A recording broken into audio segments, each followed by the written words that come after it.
Welcome to Blade Meet Wukong part 10 of the playthrough. I'm currently in chapter 4 and trying to find my way across the spider infested caves that look really good. So far chapter 4 has been quite interesting because it was a nice change from chapter 3, and it's some of the boring in between bosses fights that I haven't experienced yet here. It seems like the average trash mob level, or maybe difficulty, has been increased, and I like it. Now, I love chapter 3, it's by far my favorite so far, but it had those weaknesses. 80 meters. So, this is a nice change so far, but we'll see how it continues. Aesthetically, chapter 3 was really phenomenal. I love snow and snow-related stuff. So to have full snow-related area, to have a full snow area that we can explore and play through and fight in the snow is something special to me. But we'll see. Maybe they can top it with chapter 4.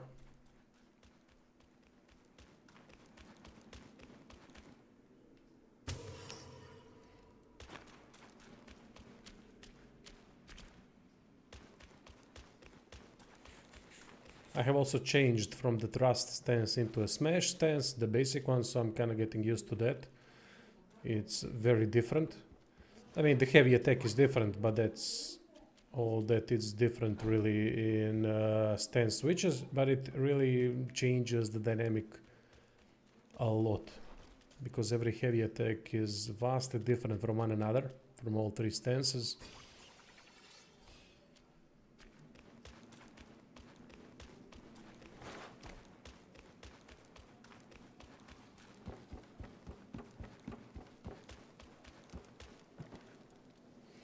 As you can see, it's this is quite a maze-like area where I'm getting lost almost all the freaking time, but we're gonna find the path. Eventually, you always find the path. I think maybe this is the path that I haven't taken yet. Maybe. Or was it from here that I found the path to the shrine? No giant snake yet, no. Any new guides coming? So far, no. In the September, I'm gonna do one Atom RPG big tips video, but that's an old game. I really want to do it for people that want to try the game out, because the advice that I can give is going to be crucial in understanding some of the aspects of the game. But other than that, no. I actually found no. I can't recall if I got to the shrine through here. No, I didn't get through here. So that's the plan when it comes to guides, but I don't know what to cover, mate. I don't know what to cover at this point. I wanted to cover Enotria, but I can't. I just can't play games with weak gameplay anymore. It just bothers me, man.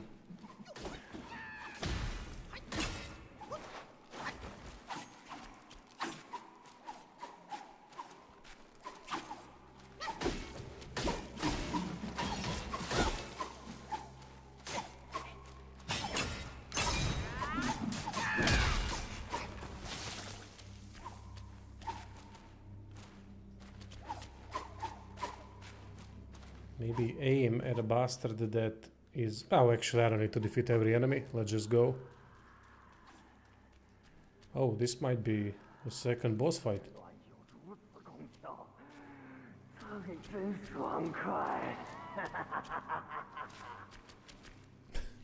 This can be rephrased to mean something different. I haven't felt such power from Sack.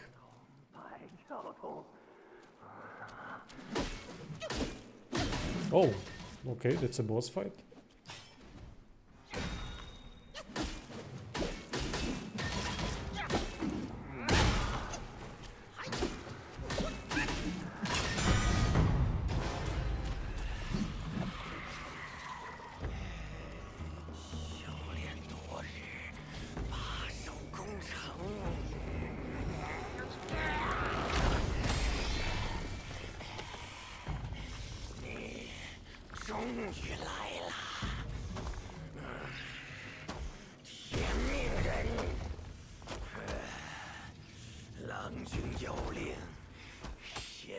Oh damn, this guy's big.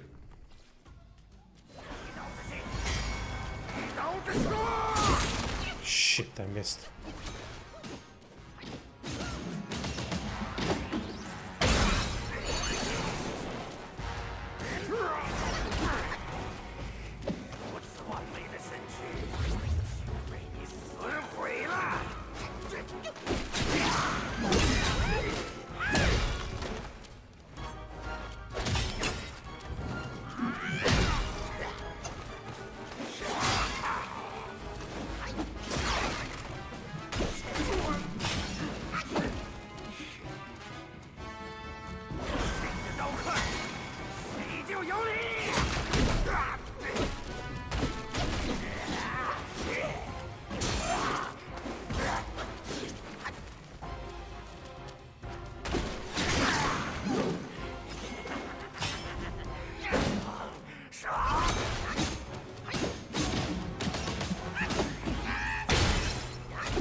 Oh, it's an end of this fight at least. I thought the second phase is coming.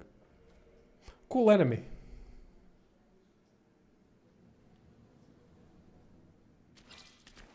Hey, deja vu.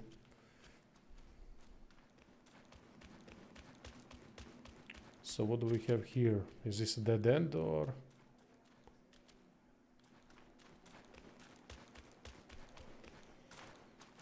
Hey, Seru.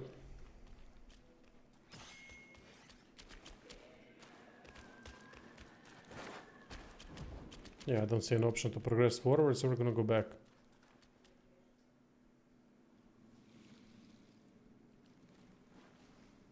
It's fun to see what is going to happen to Ubisoft. Company is going to implode soon, but they will survive in one way or another, I guess. Also Microsoft, who are letting go people left and right. Honestly, could care less for Microsoft, Ubisoft. They are not doing anything for me. So, in that regard, I could care less.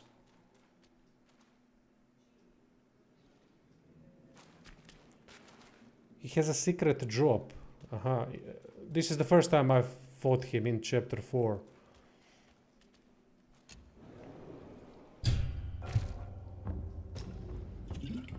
So maybe that secret drop is gonna happen in the second fight against him.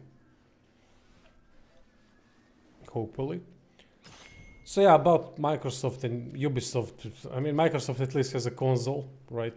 But then again, that console is becoming less and less relevant. And Ubisoft, I mean, what have they done? What is the latest Ubisoft game? Yeah, it needs to make, it's gonna make ripples across the gaming world, but these ripples will be good.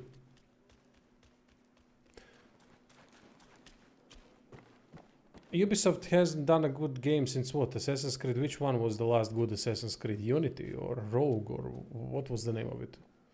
I can't recall. I haven't played it, but people say it's a good one. Outlaws? Yeah, Shadows, I won't even touch it. It doesn't look particularly great, to be honest. I mean, it does look bad, but it looks, you know, like a Ubisoft game, like every other Ubisoft game, so... Assassin's Creed 2, that was an amazing one. That was an amazing one. I'm saying great or even good. I'm not saying amazing because they don't have an amazing game since Assassin's Creed 2. At least I can't remember a single one. Maybe Prince of Persia. They've done a Prince of Persia game. People say it's good, but...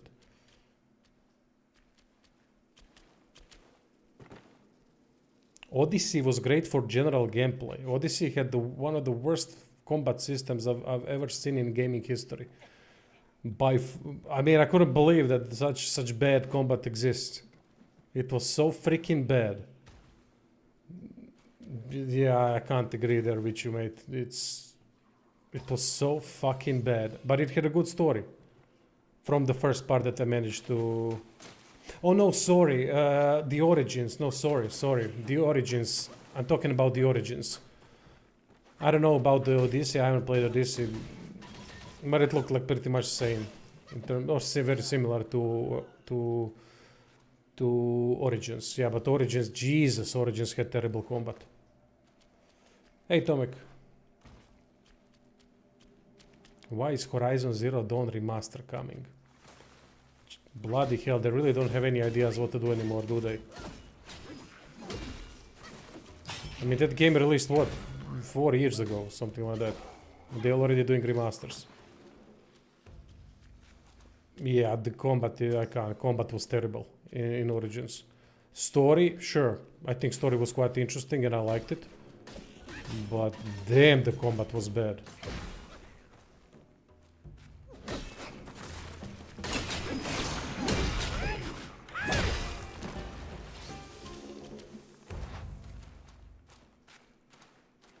Horizon Zero Dawn was...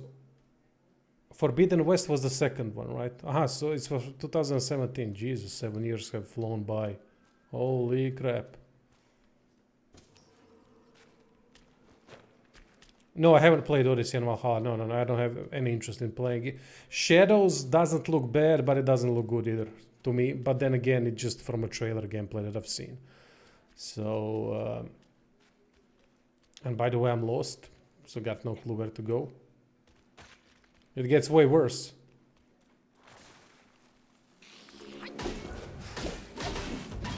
I have zero interest for new style of Assassin's Creed. To me, Assassin's Creed combat was the best at Assassin's Creed 2 and Black Flag.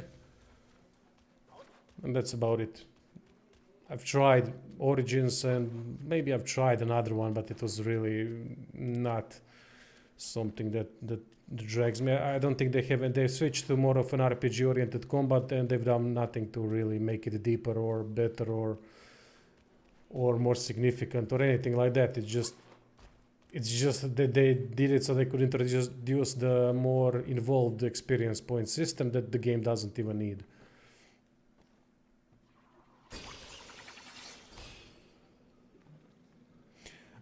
People, if you know where to go, I am open to suggestions because I got no freaking clue where to go. I'm guessing I gotta go down somewhere. Yeah, you're right. They can't get away with it anymore. Maybe that's why, as Patrick said, they are shutting down. Yeah, I'm lost. Okay, I'm completely lost. Yeah, they seem to do good Prince of Persia games though, right? I've played the last one was something The Dark Shadow, where they had Godsmack song playing when there was some kind of a demon chasing you. I remember that, but that was a long time ago. Aha, there's a cave system with a drop. Okay, thank you, mate. The Warrior Within, was that the name of it?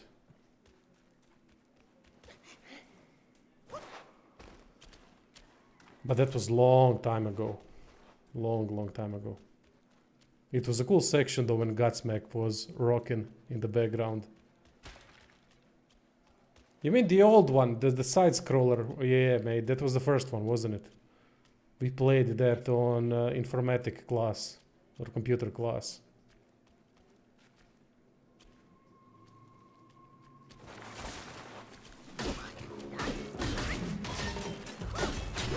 Even the Sands of Time was a good game if I recall correctly. Correct me if I'm wrong, but I have it in good memory. Yeah, man, we all played that. that was quite something. Quite something back then. Really engaging game. For its time period. Cool as heck. Oh, Splinter Cell, Rainbow Six. Yeah, man, those are some goddamn games.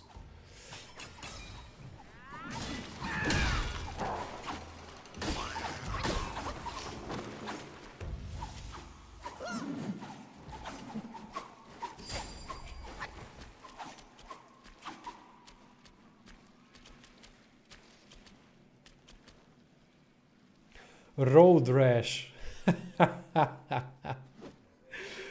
Damn, man, those are so good memories. Road Rash was really fun. Wasn't particularly great, but it was fun as heck to play. Road Rash Jailbreak, I think that was the name. I have that name in my memory for some reason.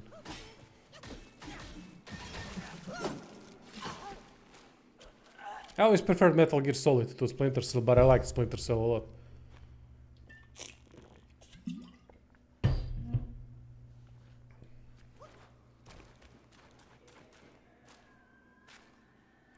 Virtua Cop was that a gun-based thing? Because that rings a bell also. Deja vu, you're from where are you from, mate? I always forget. Are you from Romania, maybe, or?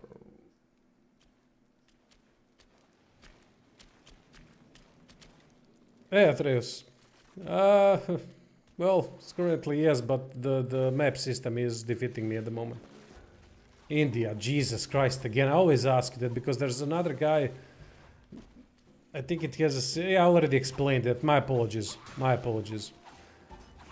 But yeah, Virtua Cup, that's why I asked, because in Balkan there were always same games around to play. My bad, mate. My memory, that's the problem with my memory, I just can't remember things, it's fucking infuriating at times.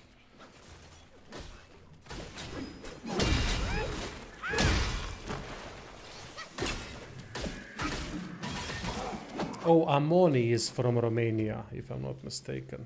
Yeah. The drop is in the room with all the cocoons, left side. First floor of webbed hollow is dodgy. Yeah, this level is very difficult to navigate. This is where map would do us a lot of good. I don't mind these types of maze-like levels, but we gotta have some kind of a map because I mean, if I pay attention, problem when streaming is that I don't pay attention enough to where I'm going and what I'm doing, and that can definitely confuse me easily, especially with my memory. So maybe here somewhere. No. Walkmaster is apologizing again, pandering to minorities. Mate, how many Indians there are in the world? I don't think you're a minority, but alright. The most important thing is that you remember that I'm from North Korea. Damn, mate. I know you're not, because I know you well, but well, that would be interesting. Is this the place? Oh, for fuck's sake.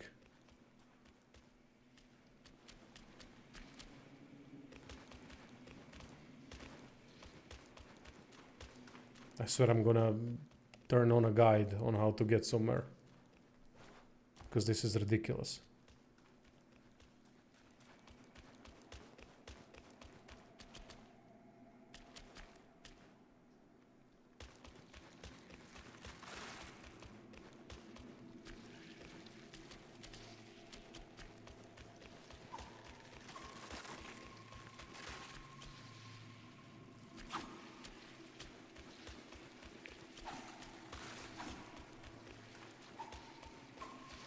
Yeah, I was already here, that I know. I might look up a guide on chapter 4.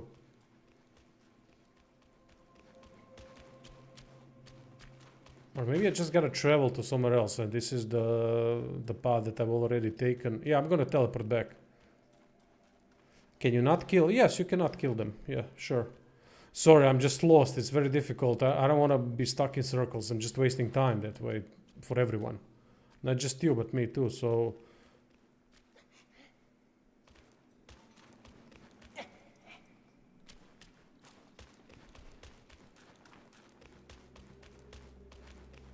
Gonna try one more time going towards the edges, but I don't think something's gonna change. I think I have to teleport back.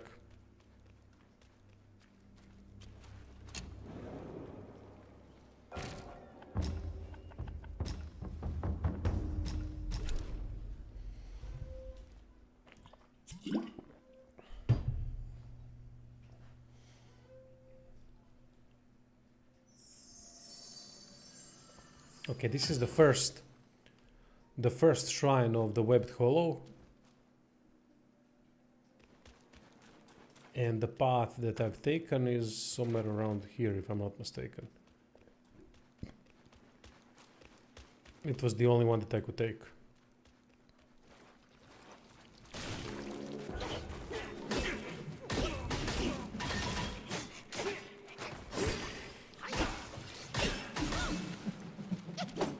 Oh, Rogue Trader expansion is coming. Huh.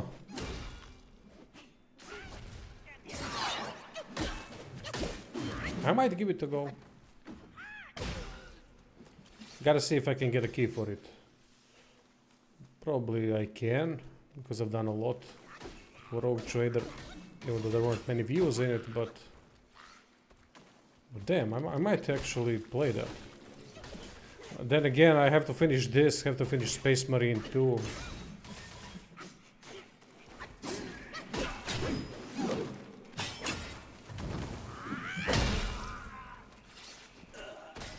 I'm not a fan of getting back to games once I've dealt with them.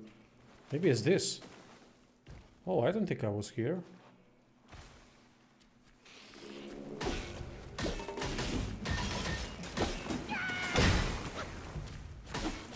I haven't played it yet. I got the key, but maybe I'm gonna review it. There's such a huge backlog. I just don't have the time. I also write rambling series a lot these days. Tomorrow a new one is coming. And yeah, man, I just don't have the time to play all these games. It's ridiculous. It's my job, but I don't have the time. A lot of JRPGs are too easy. I don't know what's happening with that. It's honestly making me mad that because sometimes they do have unique systems in place that are quite interesting. Ah, fuck, I was already here. Again.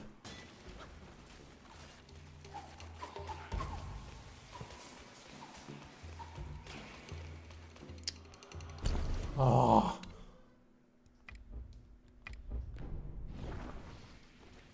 Yeah, CRPGs are the hardest to get into. Yeah, I hate that. I hate the cozy route. Because in cozy routes, the problem is... The problem with cozy games that don't really do anything in regard to challenge the player is that if you have a system in its place, combat system, character progression system, that there's no incentive to really utilize the system. You can just go through the game as you wish. And to me, that's not good, because what's the point of having a system then? Just make it fast, quick, and be done with it. But then the whole character progression system becomes arbitrary, and in JRPGs that's not really a good thing. It's an important part of those games, to the character progression and the things you can do to make your character better. But what's the point of utilizing the system if you can't really... If you don't need it, don't need to read upon it, don't need to test things a little bit, don't need to get into it and so on. Yeah, I'm completely lost. If I can't jump here, I don't know where I'm gonna go. So I'm gonna search for a guide.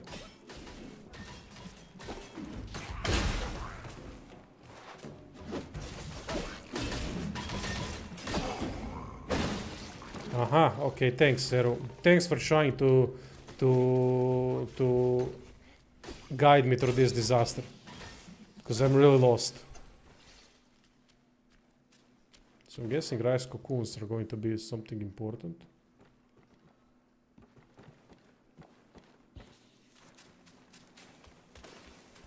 Yeah, the thing about gacha games and so on, not gacha games, but the things I think with what you said, easy games that are predominant in Japanese market, is that it seems like they like the mobile games, which is also a thing about the dopamine hits. If you release a game that gives you constant dopamine hits and then slows it down, that gives you again a dopamine hit, it can be easily done. You don't really have to have a quality, because generally people don't know how to recognize what they're playing, and they just want that dopamine hit back. It's rather easy to create. Now, some games do it better than others, of course. All right, let's see.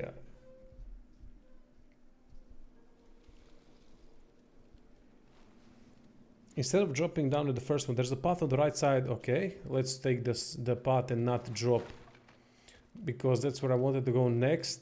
I think I know what you mean, mate. Sorry about me being lost, but this is...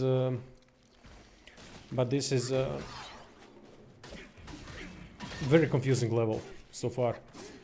Yeah, you're right. It's a great business model because you are going for RNG system, which is the easiest one to create, and you don't really need to go for quality content. You just go for the content that's gonna create enough dynamics through the boredom and then the dopamine hits, and that's good. That's all you need really to get people what they want, especially in a world that we live in that is very fast world. In a way that we are constantly constantly something happening. The ADD is real in today's world. I think this is the part that I haven't taken yet. And it works great because you get that a little bit of a feeling that you're playing a game, and then you get the winning factor in it by simply playing it a little bit. And then it gives you enough of a satisfaction to continue through your day. Or maybe go for another success in such a game. Unlike something like CRPGs or Souls games where you really gotta pay attention, you really gotta play it slowly to maximize the experience, right?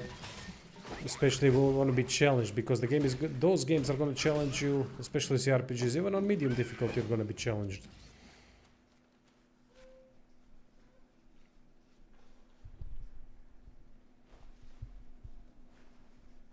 The general commute times are anywhere from 30 minutes to 6 to 7 hours. Yeah, okay, that makes sense.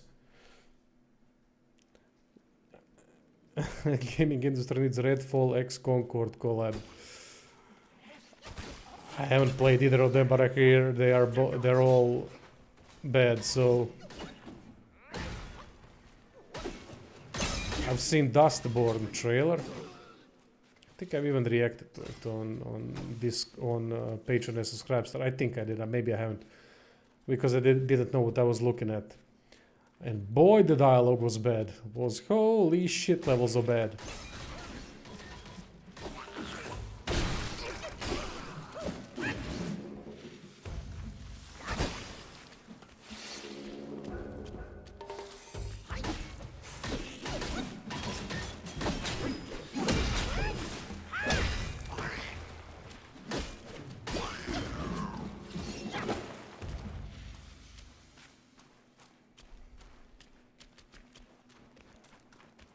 But the good thing is that people are paying attention more and more to what they're buying, it seems. Because those games, sometimes if they were marketed alright, they would be successful to an extent, so they could be made into a sequel or sorts or something like that. But thankfully these games won't, because there's not enough profit.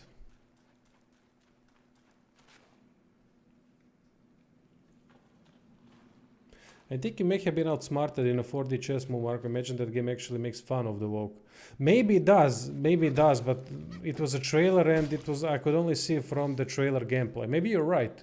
I don't know. I don't know much about that game, to be honest, so I don't know what to say. Just from what I've seen, it looked really cringy, and then again, why make a game that makes fun of something else and just do what you want to do, right? I don't think that's a good enough motive to create a good game if you just want to make something.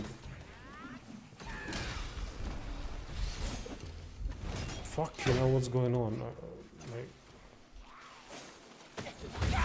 Yeah, man. My god, I couldn't do anything. I don't know why. Tried doing the move, tried doing a spell. That didn't work. I watched the short trailer, mate. I didn't see much more than that.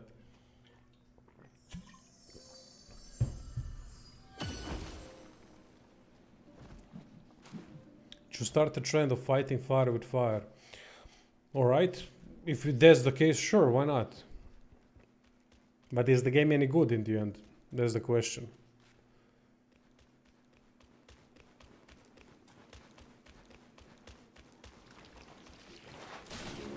No, I'm not really much into DLCs. That's why I'm kinda reluctant to even go back to Rogue Trader, even though I absolutely adore that game.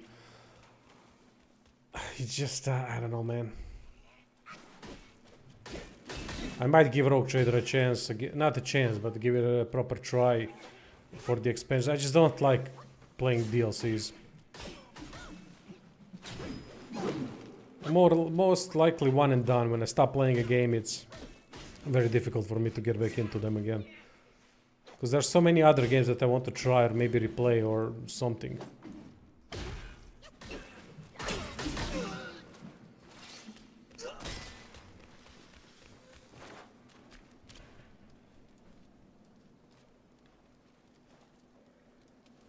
No, I have nothing against DLCs, mate. Proper expansions, I have nothing against it. But I just have trouble getting back into the games. That's my thing. That's my problem. Nothing against DLCs. Though I don't like DLCs that short. I don't see a point of that, and I'm against those that give you a couple of hours of game time. To me, that means nothing, and I would never get back into a game just for a couple of more hours of game time. To me, that's pointless. I don't like it. Never liked it. Proper expansions, sure. Those I have nothing against.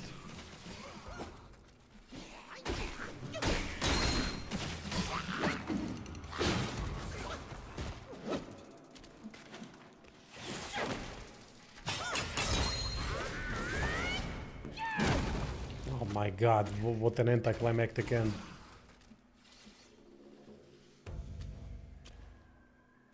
Yeah, they can do, but I still haven't played them. I love Witcher 3, but I still haven't played the DLCs.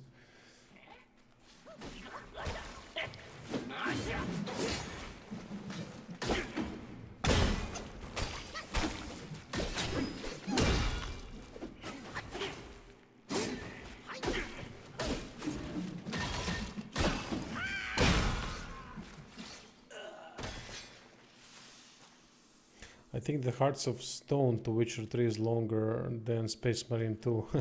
Yeah, they do have a good Blood and Wine, right? Blood and Wine is also highly rated. Yeah, but I don't know. I have to get back into the game, and that's a huge time investment. I might do it once, because I've started to play games again for my own pleasure, which is kind of Space Marine 2. At least to give it a try, right? And I will also do videos about those games. I said, why not? I can mix pleasure with business. Why the hell not? Oh, that's why I couldn't do anything.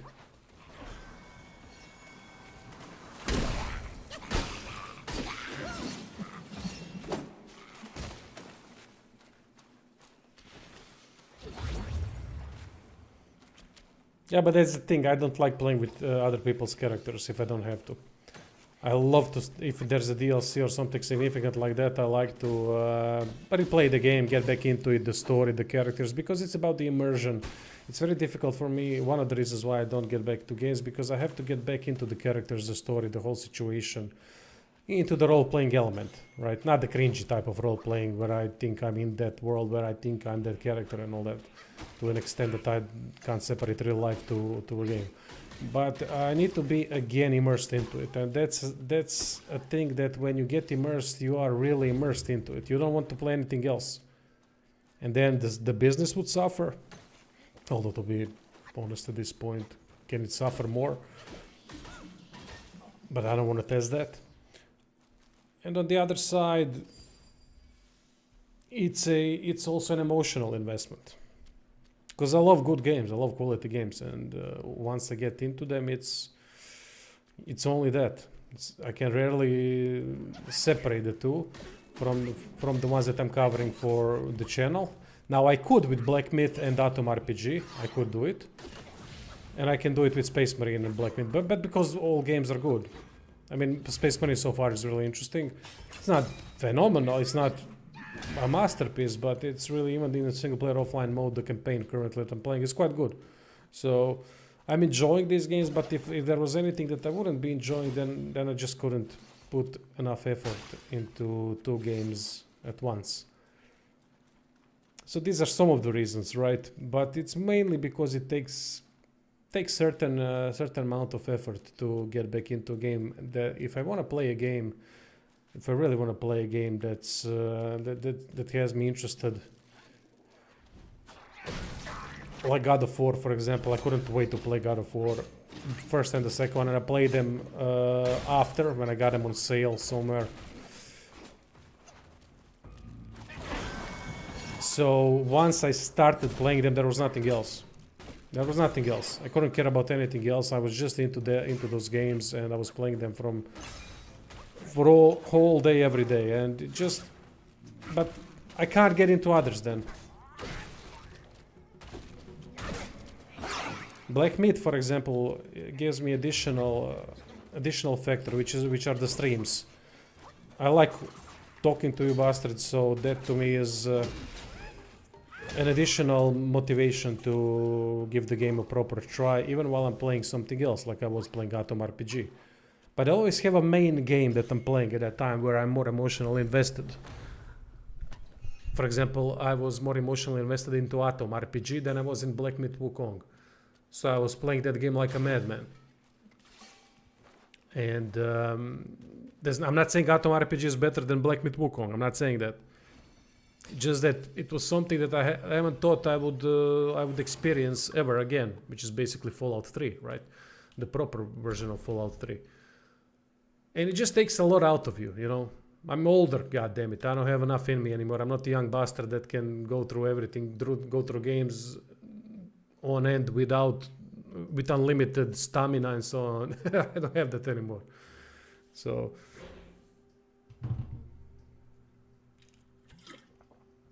it's an official option.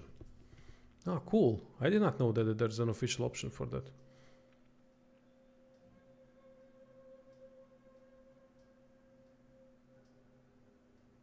Yeah, I also want to continue playing Baldur's Gate 2, mate. But it's also an investment. It's a huge investment. Yeah, they should remaster Bloodborne or something. I am definitely for that instead of games like Horizon Zero Dawn. Because Horizon Zero Dawn is a game that looks good still.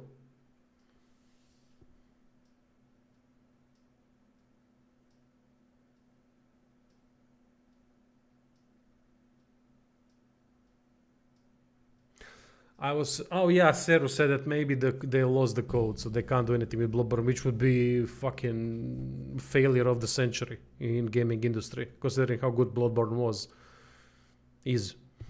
I was surprised when you said you were playing Atom RPG with the controller. I had the game bought on some huge sale on PlayStation. It was on some kind of a huge sale. I bought it for a couple of bucks, something like that. And one day I just sat down in front of PlayStation, said I want to play something. I want to get into some kind of a game. And then it hit me. You bastards were mentioning on the stream something about Atom RPG. Constantly Atom RPG. Not constantly, but occasionally.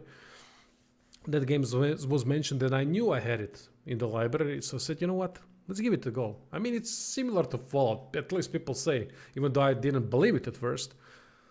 And holy shit. Were you bastards right?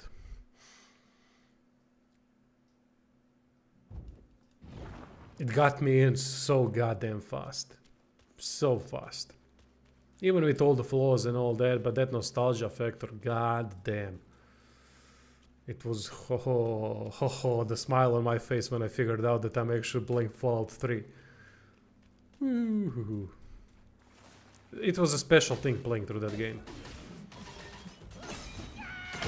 That's the thing what I'm saying about liking something and being objective about games, where they stand in terms of quality. Because that game is far from a masterpiece. But, and it could be a lot better in a lot of ways. But just the nostalgia factor, the subjective preference, which that game has all of it for me. All of it. All the subjectiveness that I could ever have in a game, Atom RPG was the one. Like Fallout, like the old Fallouts, because of the old Fallouts. So it was easy for me to get invested into it and to really appreciate the game for what it is. But realistically, it could have been a lot better. Especially combat.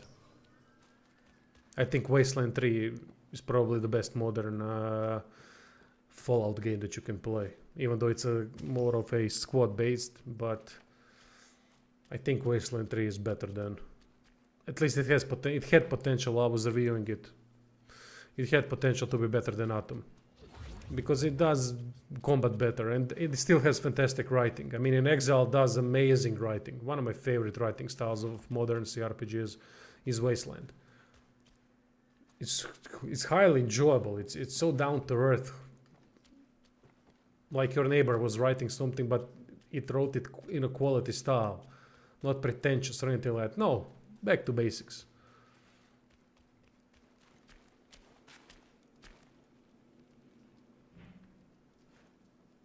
Oh, Sifu. Yeah, I would like to play that game. Oh, Blue Point. Oh man, Demon Souls remake. That's one of the games I want to replay. I watched one of the. I don't know what I watched lately. It was a shorts or something. I know I could drop down, mate. I'm just trying to explore a little bit more. I was here. And I saw something that resembled to Dark Souls. And I couldn't recognize it. And it looked phenomenal. And then it hit me. Holy shit. Is that Demon Souls remake, the game I've played? It looks that good. I forgot it looks that freaking good. And the combat looks so much more smooth in terms of animations than Elden Ring or something in that regard. And I was, holy shit, I need to get back to that eventually. I mean, I really want to replay that game. See how many games Sifu, not Horizon, sorry, Demon Souls remake. I would like to replay Bloodborne. There's so many games I would like to play that I have on my list, but there's just no goddamn time. If the day had 48 hours, I wouldn't be able to do what I want each day.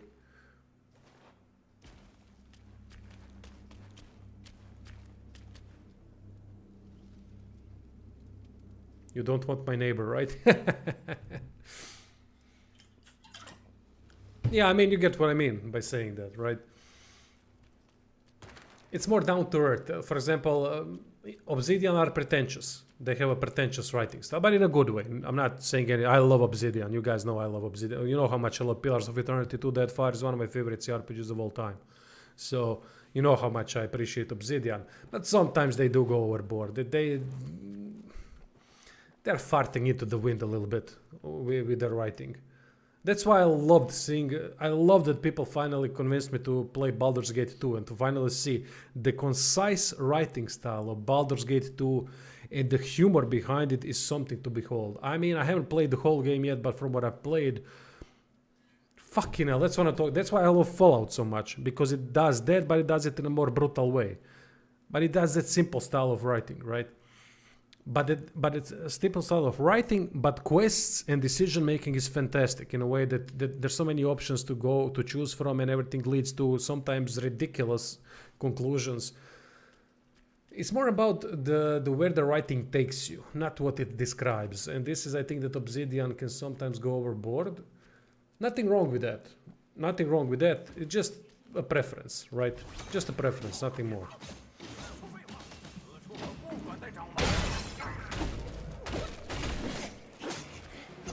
But when it comes to the most epic, probably CRPG I played, that must be Wrath of the Righteous.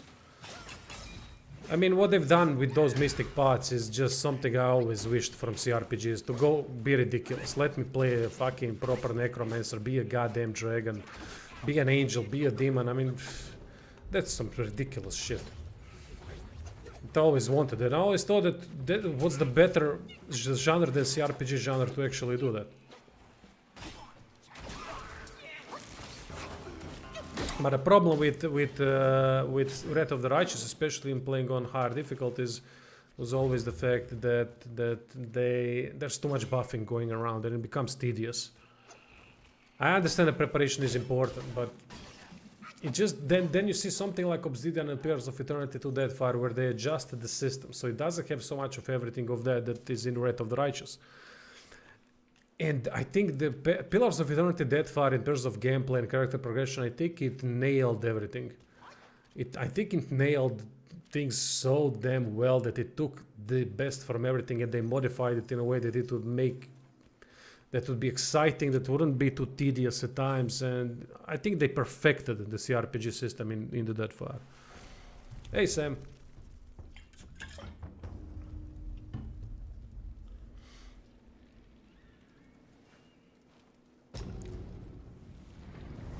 I don't know about co-op, mate. I don't play in co-op. I've played Icewind Dale 2, I think. But I was too young. I was mostly stuck at character creation because I could never decide on my full 6 party on my full party of 6. I could never decide. I wanted to play with so many different things, and I didn't know the system, so everything I created was shit.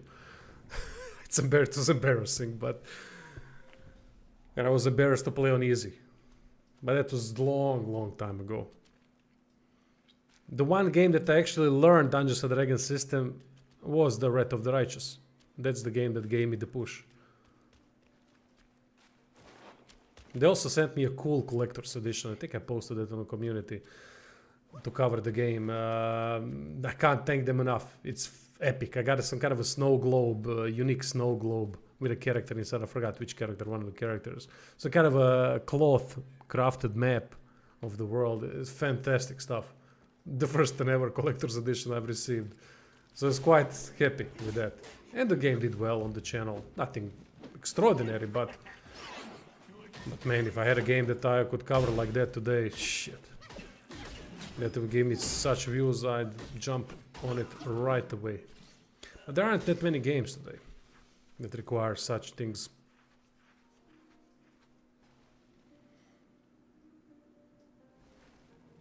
Icewind Dale is more focused oriented, more combat oriented than Baldur's Gate from what I remember. I liked it though, for that brief experience I liked it.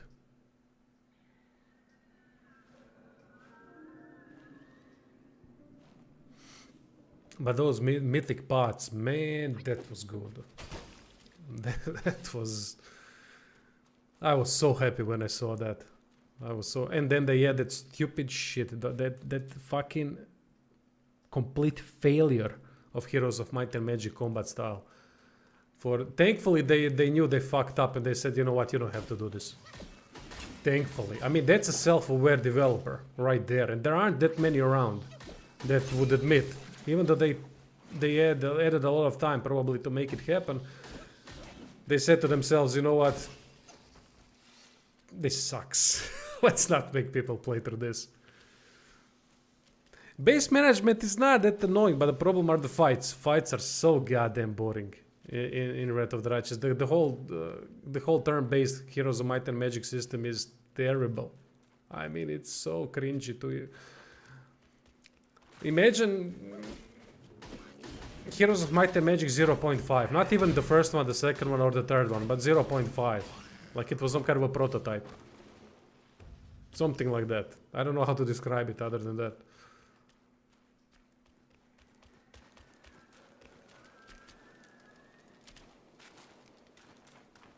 But thankfully we could skip it. So thank you to Alcat for recognizing they fucked up.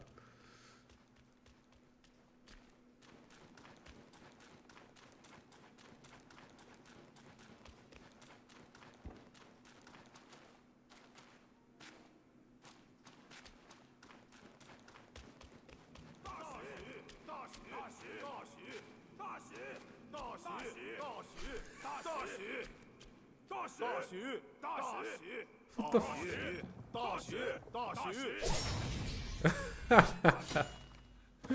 Thank you. Whoever you are, thank you.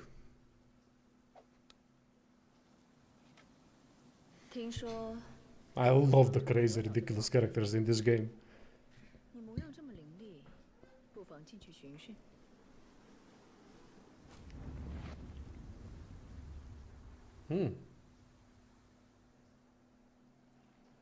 Some kind of a crucible. All right.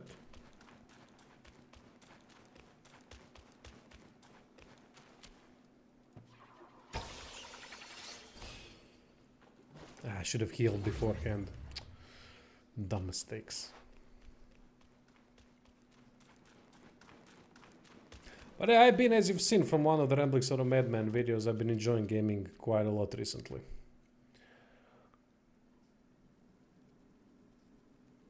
And I don't want it to stop.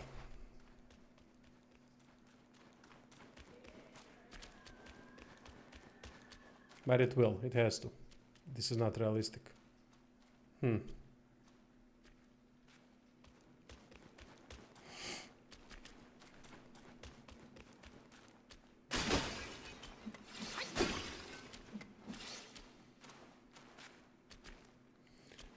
Okay, what's the difference between these 5? Maybe there's something, some kind of a symbol somewhere. It wouldn't be at the front, it would be at the... Well, let's open up and see.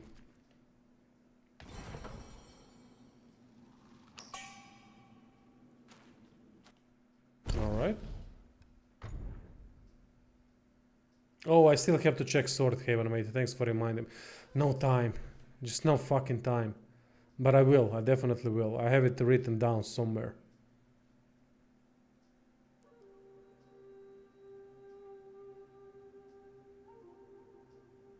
Immunity from lava-covered terrain.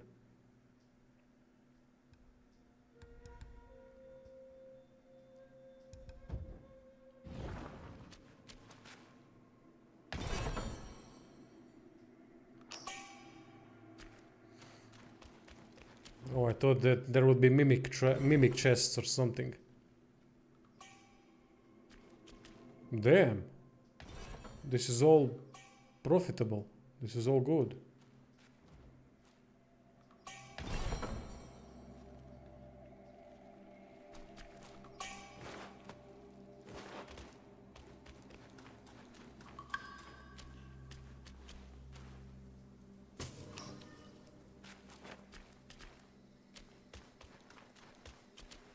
A new enemy?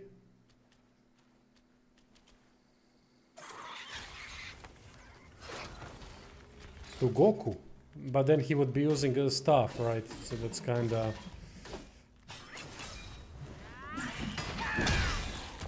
So that's kinda unimmersive, right? If I'm not mistaken. Because I don't see him using hand to... If he's using hand-to-hand moves, that would be fucking amazing.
Goku is Son WUKONG, but in Japanese. He has the same power pole. What? But he uses his hands to fight. I've never seen Goku use a staff, but then again I've only watched the original ones.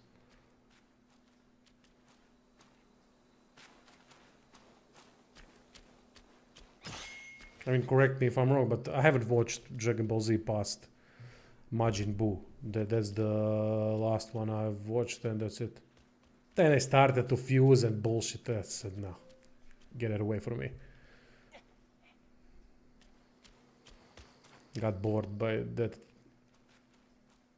But characters of Dragon Ball are amazing.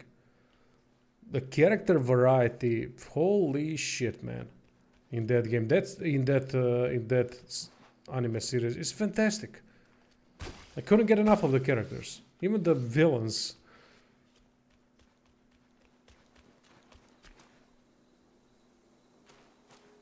Aha, when he was young. Oh yeah, you're right.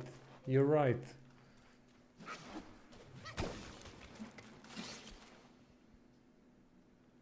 Yeah, you're right.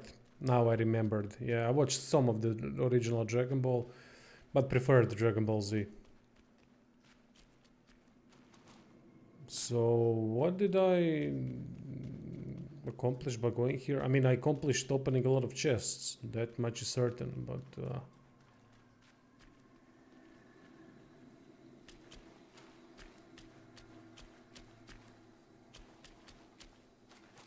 You were surprised there weren't any summons in Rogue Trader. I don't recall that. If there are or aren't, probably aren't if you remember it that well.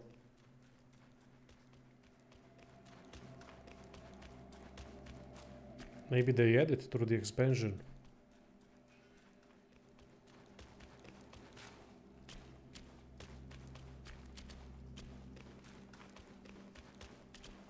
What I think about CRPGs that don't let you buff outside combat before encounters, I think that's a good idea, because as Wrath of the Righteous and Kingmaker showed us, it's not a very good thing to be able to buff beforehand. Don't get me wrong, it's practically better, but it's boring as shit to do it. Alright, let's see. There's one path over there. I don't know if I've taken that path. I think I've already went here and... Oh! Yeah, there's a whole new path over here that I can take. Okay.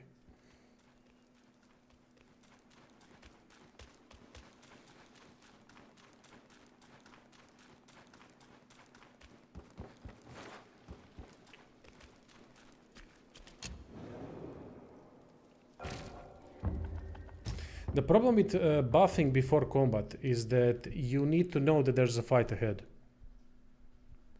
Oh, trust me, that's not cheese, mate. You need to do it. That's not cheesing. You gotta do it. Pozdrav Strakinja.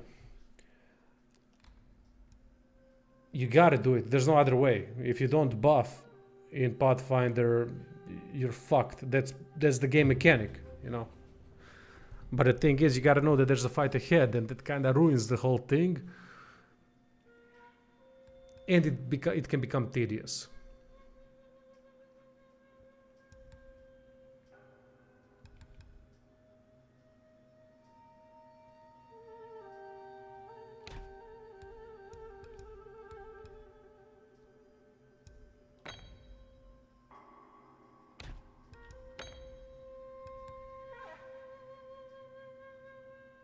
Yeah, it is.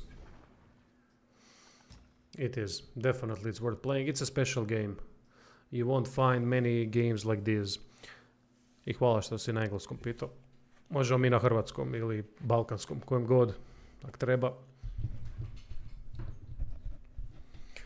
But yeah, this game, Black Myth Wukong, it's really good. It's really good. Something special that is rarely done today. Quite interesting. I'll do the review soon when I'm finished with the game. I'm hoping it's gonna be soon. It's a long game also. Doesn't have many weaknesses.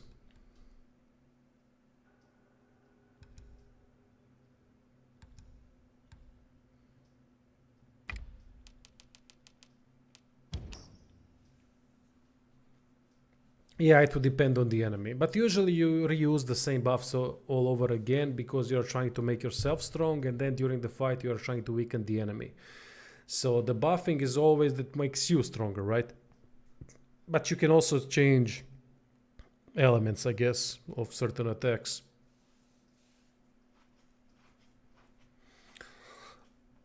Yeah, look, I don't know about the WoW factor. I think the game has it because it makes boss fights prominent thing in the game, and that's a rare thing in games like this because they usually have a lot of trash things going on. This game has too, but then it's rewarding when you finally play against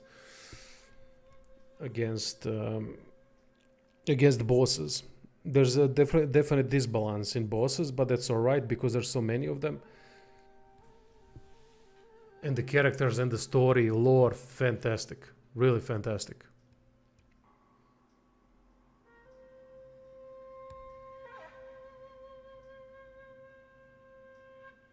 We need to craft a couple of those. We are in Venom territory.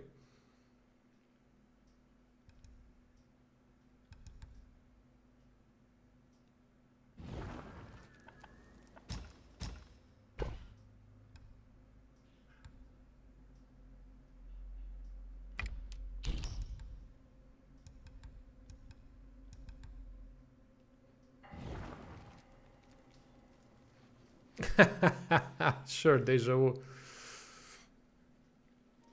Any JRPG? Oh yeah, mate, I played since the days of Chrono Trigger and Chrono Cross and Final Fantasy VII. I love good JRPGs, but they are rare to find these days. That's the problem. Oh, we got an upgrade.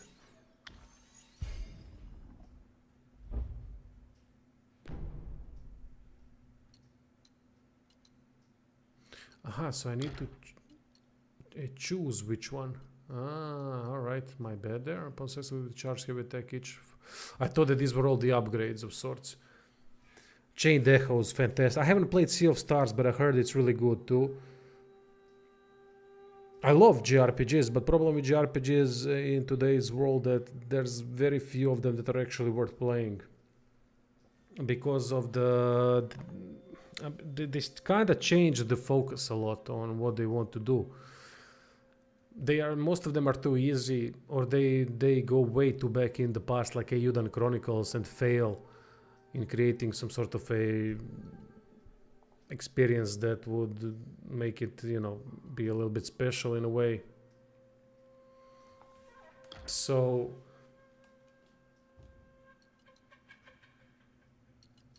I don't get it. Are these all the upgrades or not? It's quite confusing, this screen.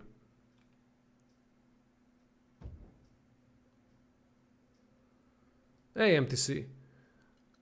I'm gonna get back to JRPGs in a second. Sure. Black Myth Wukong review, Space Marine 2 single player offline review. Tomorrow a new Ramblings video is coming, and hopefully I get key to Gridfall 2 early access. I would like to check that out. When it comes to guides, I don't really know what to cover guide-wise. It will take a lot of time, and I'm trying to get away from that a little bit if there isn't a game that is really worth it.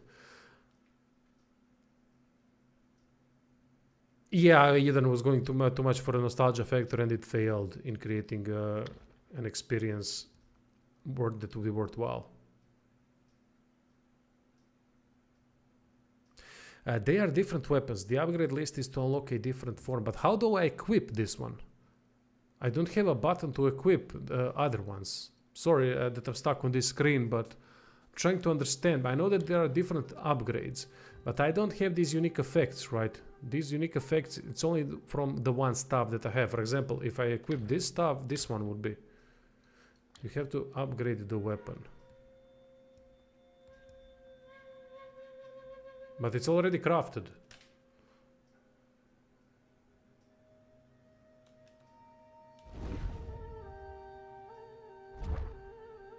I don't get it. I swear, this is very confusing.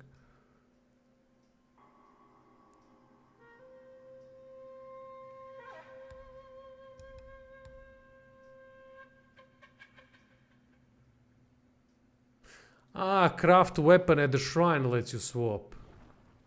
But I am doing that.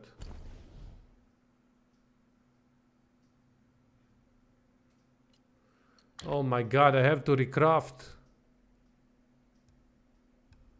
Why?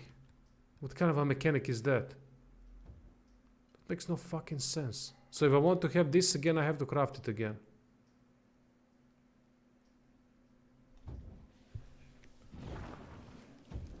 I don't get the point in that.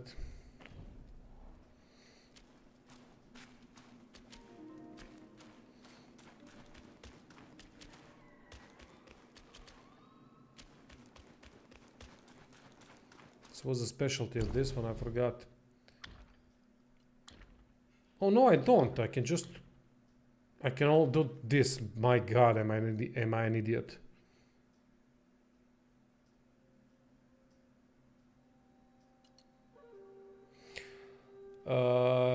Okay, so to get back to JRPGs. JRPGs before really had a good way of doing things because it was quite a unique way, especially because it was a party-based system. It was a party-based system that in Western people got used to Dungeons and Dragons, right? And that was their kind of thing. That was their counter to Dungeons and Dragons.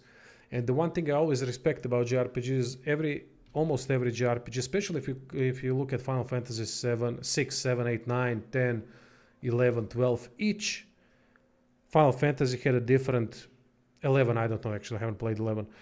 Each Final Fantasy had a different character progression system. In Dungeons and Dragons, you're gonna see everything the same. Almost all the time depends on the Dungeons and Dragons system implemented into the game. But JRPGs could do a lot of things, a lot of different character progression systems. They weren't tied to any sort of rule set. And that made them quite appealing and quite interesting. And also they had a really good storytelling. Interesting characters. Villains were usually quite good. Sephiroth, right? And in that regard, they were quite special.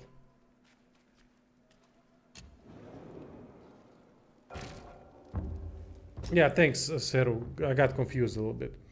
So the problem with Eiyuden Chronicles is that it just wasn't particularly interesting. It went down the same route. It didn't do anything to improve things. You can't have 1,000 games doing the same thing and expect that people are just gonna react because, well, we haven't seen it in a long time, even though we have. There's many other games like that.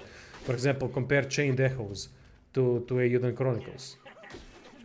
Chained Echoes is a superior game in every single way. One thing is trying to profit off of nostalgia. But you gotta do something that is your own. You gotta do something else. You gotta make things better because those games weren't perfect. And some of the quality of life stuff that was lacking in that period of time needs to be introduced. Some things need to be more convenient. And they just failed. I don't recall exactly. There's a review on my channel for Eiyuden Chronicles, but I forgot what were the actual issues. I think it was just it was boring most of the time. There was nothing interesting. You weren't challenged in a proper way. You weren't.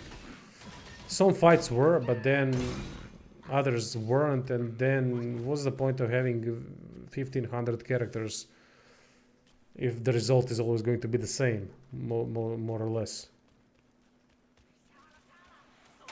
I got lost again. Talked too much. And about what was the next question? Has someone ever spoiled a game on a stream? Not significantly, maybe some parts, but they weren't really doing it for the sake of spoil. I think there was one person, but I banned them instantly. I just don't recall what was the game or what. I think the chat also got all enraged by it, but I don't recall, man. I don't recall, to be honest, what the game was and what was the spoiler.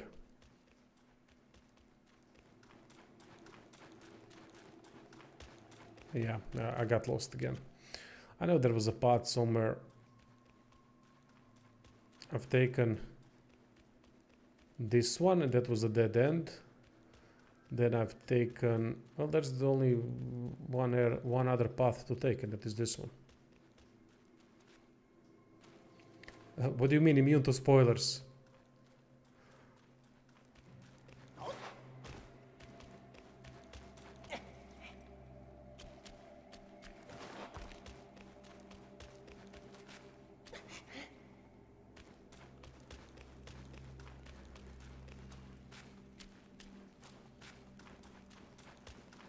Oh, this might have been the path that I needed to take. I don't know. Let's check it out. Ah, they don't care. Okay, maybe, okay, some people work like that, I don't know. I mean, people are people, right? We all have our own thing.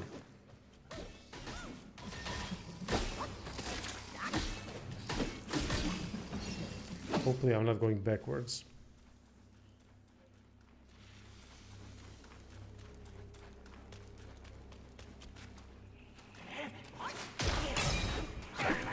I knew there was a path, but god damn it, I know where the path was, I know how it looked like, I don't know how to get to it.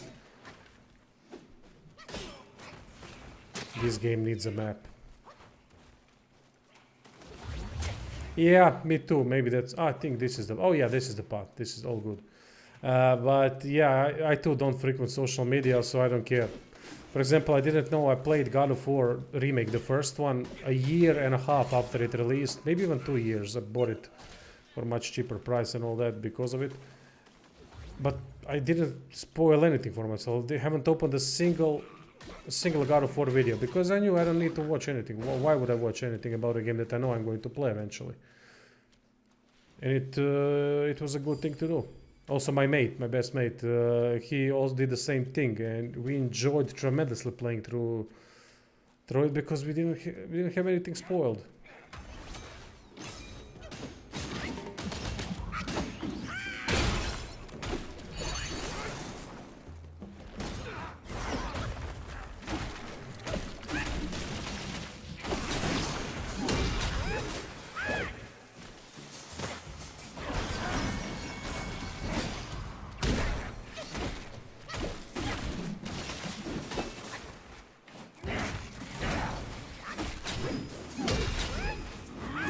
Jebem ti.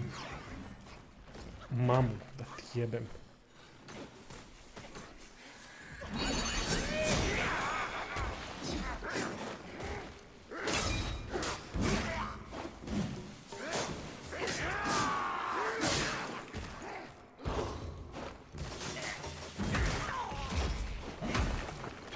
No, not the transform. Shit, I thought it was another spell. My bad there. Ah, fuck.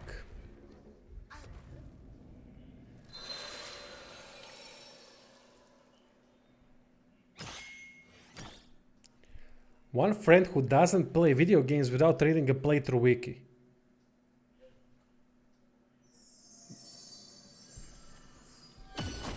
I don't know what to say to that. I don't have a positive response to that, mate. What's the point of playing then, if you spoiled everything? I understand if you're playing something that isn't story heavy, but I mean, isn't that the whole point, kind of uncovering things by yourself? Right? Experiencing the game, if you're experiencing the game through other person's eyes or text or whatever, I mean, that needs to be a detrimental factor because you take away so much from the experience. He follows every step on the wiki like a manual. All right. I don't know, I can't get behind that type of thinking. I mean, to each their own. As I said, to each their own. But I wouldn't be able to function like that.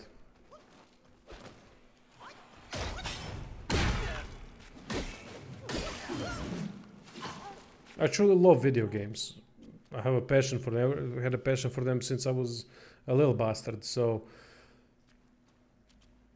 I love experiencing them. I love experiencing every game at first, and then if they are good, I love experiencing them further, right? But then again, that can work with the relationships too, that same sentence that I just said.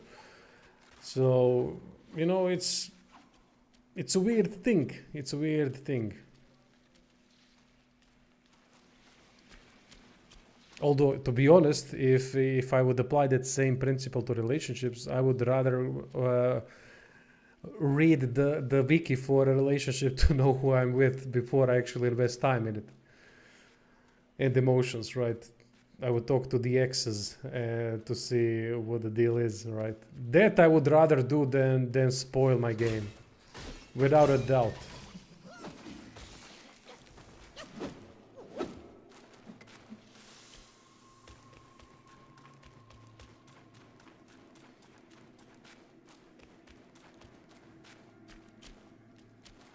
Oh, there's something glowing there. I don't trust the location and how it looks.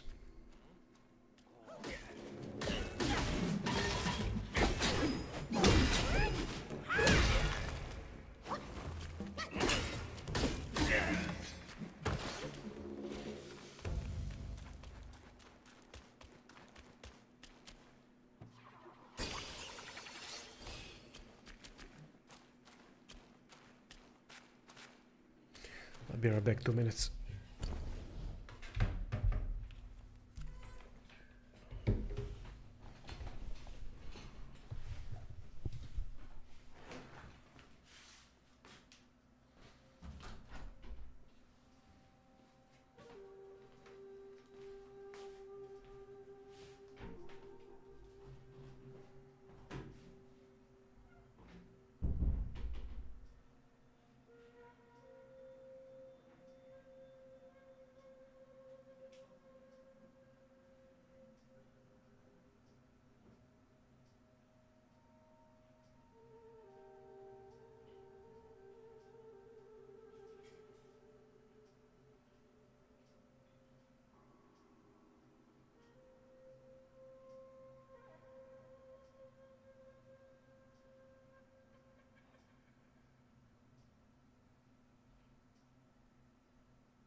Hey Jamal, welcome mate.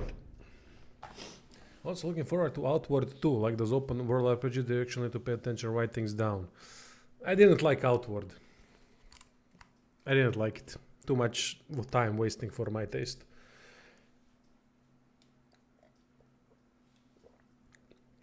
Is this game everything we thought it was gonna be like? Ah, mate, I don't know what you thought it was gonna be like. I didn't have any expectations. I don't have expectations for games these days, so I could care less, honestly, about what I would want from the game. I just wanted to see what the game will do, same as any other, and it's a great game, without a doubt, in my opinion.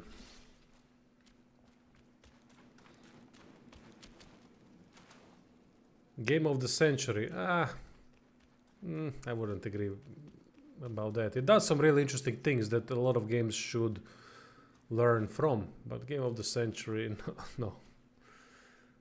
I watched the first trailer when it came, but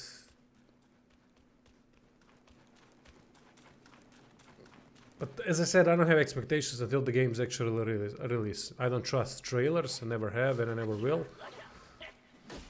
Unless it's some kind of a pure gameplay element, which it was.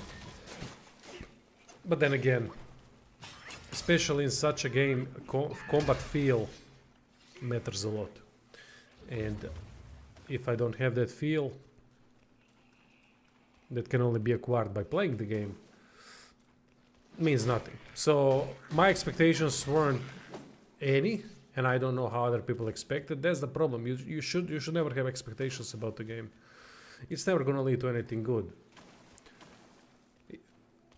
My take on it is that if you have expectations, then even if the game matches your expectations, even if it exceeds just the level that it exceeds, or even if it matches, is not gonna impress you, and you're not gonna be as impressed if the game truly does achieve that status of being as good as you thought it was gonna be. You're not giving it a chance to impress you on a different level. And if you expect something and it doesn't be the game that you expected it to be, then you are maybe too harsh and too critical and can't really appreciate the things that are being showcased, even if it's not maybe your cup of tea or something else. Just because expectations are a problem in general.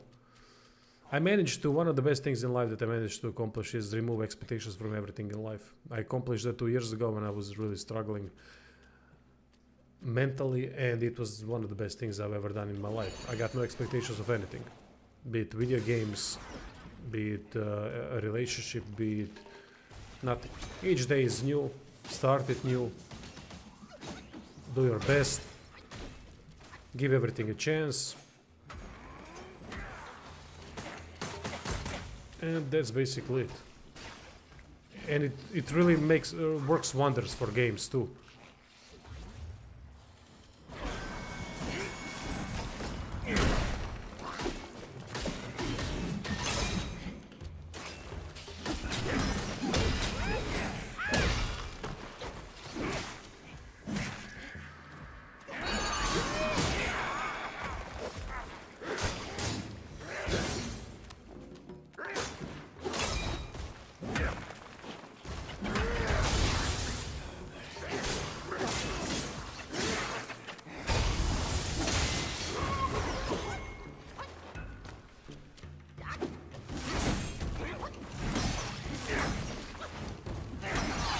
Don't trust trailers.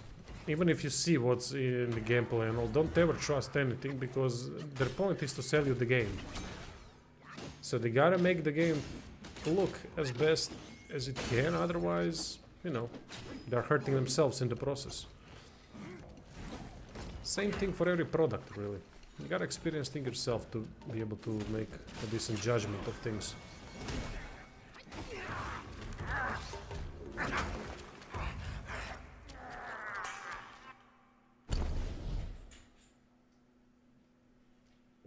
Elden Ring. I would disagree there. I think Witcher 3 is a better game than Elden Ring.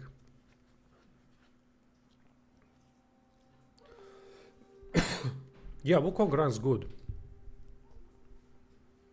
No, I'm playing on PC.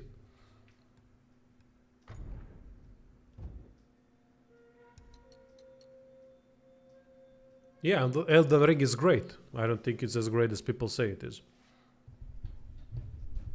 Without a doubt, it's a great game. Nothing against it, but it's a step back in a lot of ways and step forward in a lot of ways. For me, Elden Ring is not even in top 3 of From Software games. What I've done personally. What was I gonna do?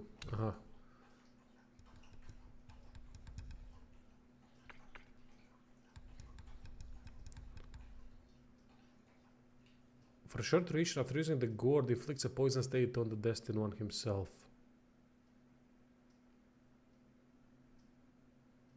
Why?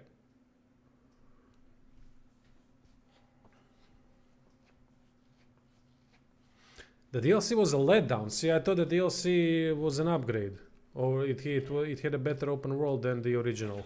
It was much more compact, it worked better, it was much more enjoyable in a way that it has very few repeated things, and I think they made a step forward in the DLC, but the same problem remained, which were the bosses.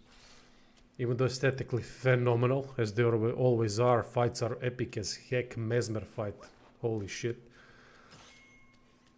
But mechanically, AI behavioral mechanics are weak, and there's a lot of cheapness to the boss designs that I don't particularly like, but it's also because of the thing that they introduced summons into games, and that was a mistake. That was a big mistake. Summons like they worked before were much better in my opinion because you had a limited amount of them, and it added a different factor to the game because you actually needed to pay attention to the bosses and you were afraid to summon because of the humanity. It used humanity before, and in that regard you were really careful when you were about to use it. And the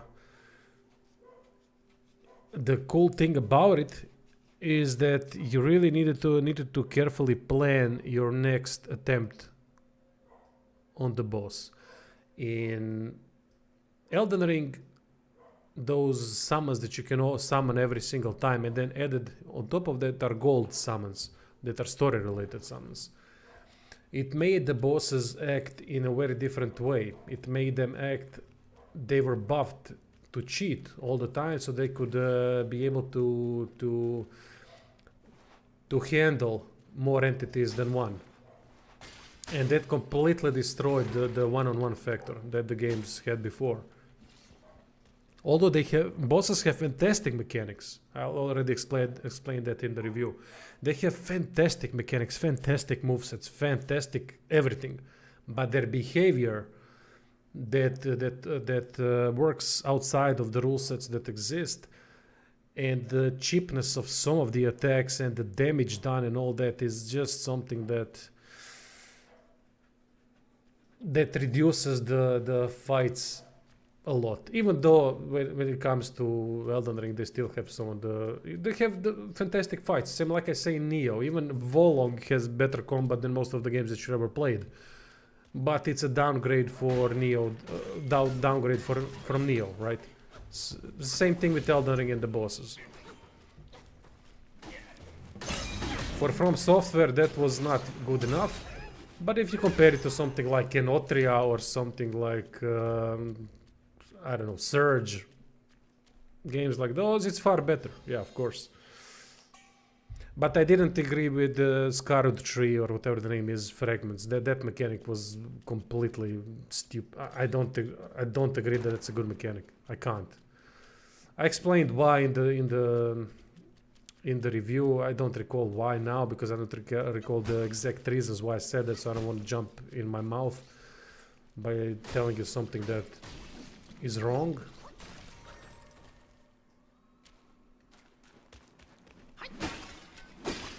But I thought that DLC had one of the best open worlds I've ever experienced. I think they've managed to perfect the open world formula in that game, because everywhere you went there was very few repeated things. Everything was new, everything, and epic as heck. I mean, that build up towards the Gale fight. Gale, Christian Bale, the dragon, I don't know the name, forgot. But damn, that build up, man.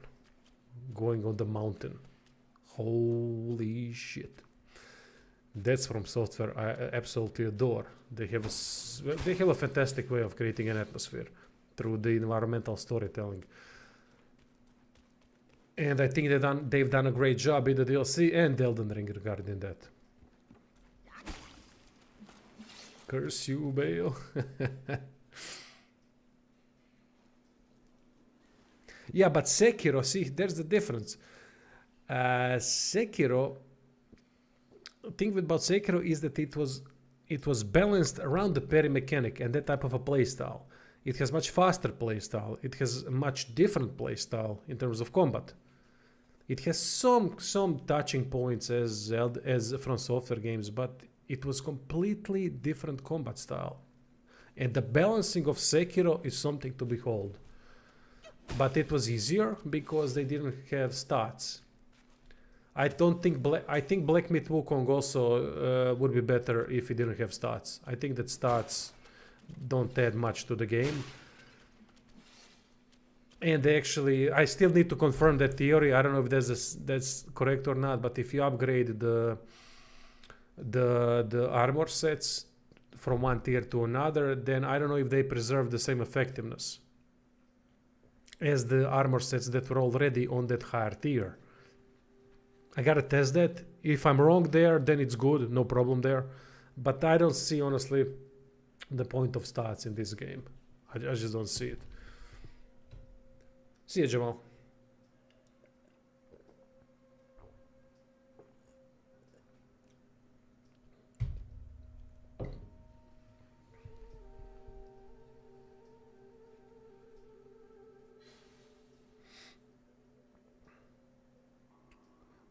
Sekiro is a special game. Sekiro came out in a period where everyone and their mother tried to create a game with experience system.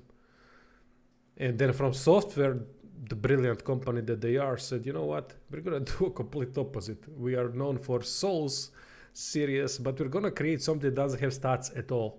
No experience, nothing. Here you go. Find some tools in the world and defeat everyone.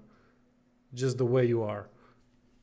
That takes balls. I respect that a hell of a lot.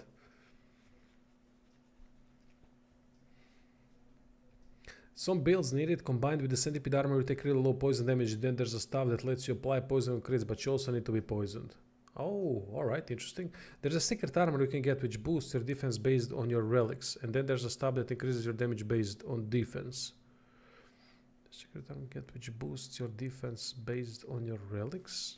And then there's a stuff that increases your damage based on defense. Oh, that would be a powerful combination.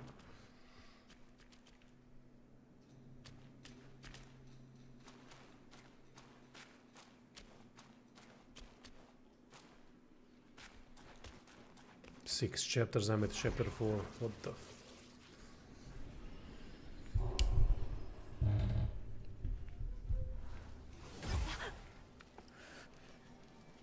Chapter 6 is New Game Plus.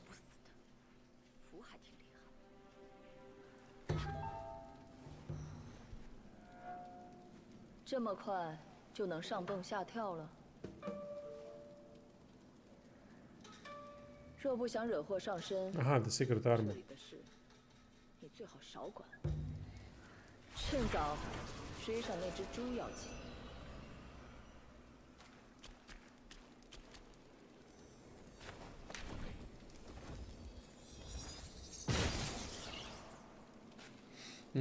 Okay, thank you. Yeah, I won't be able to test that. Too much time investment.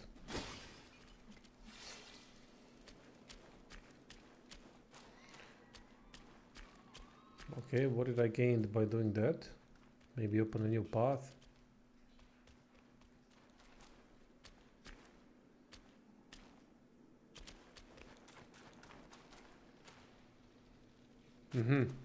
So basically New Game Plus, as far as I understand from the things you just said, works like Neo a little bit. Less grindy, but something like Neo. It starts to focus more on equipment.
Aha, okay.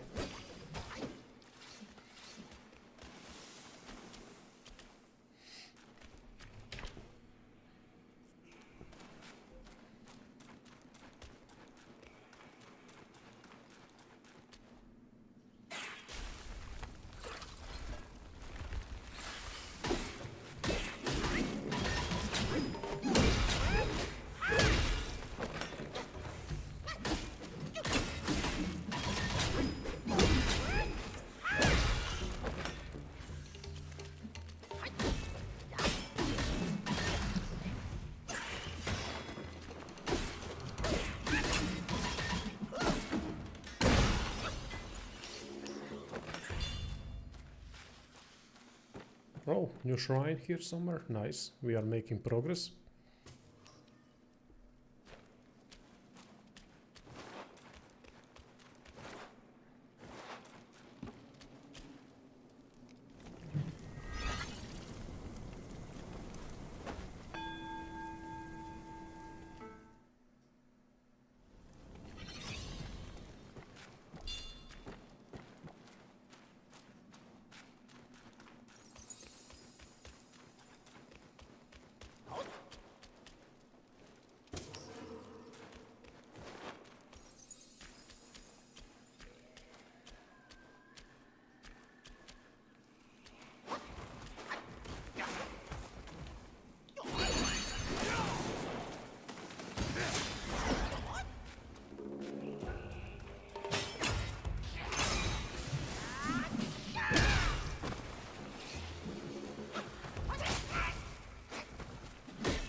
Worry-free brew.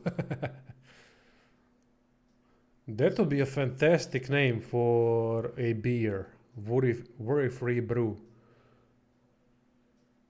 If any of you are making beer, there's your name for the beer.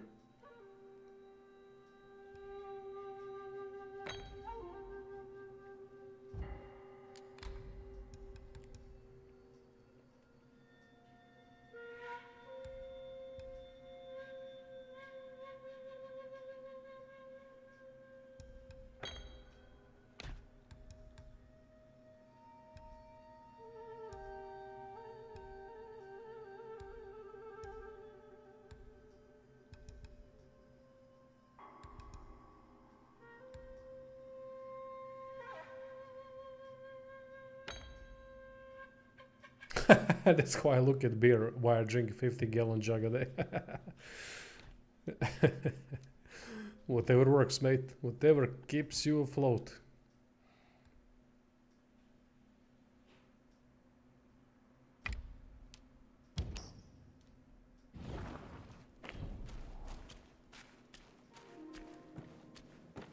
Aha, let's upgrade and rest.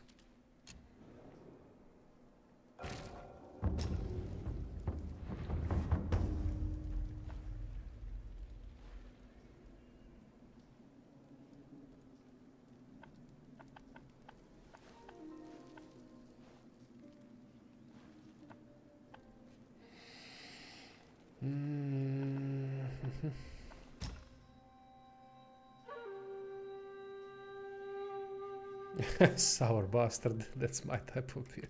Although I don't know, like craft beer. I'm not a fan of those. It just doesn't work for me.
No, something big is coming.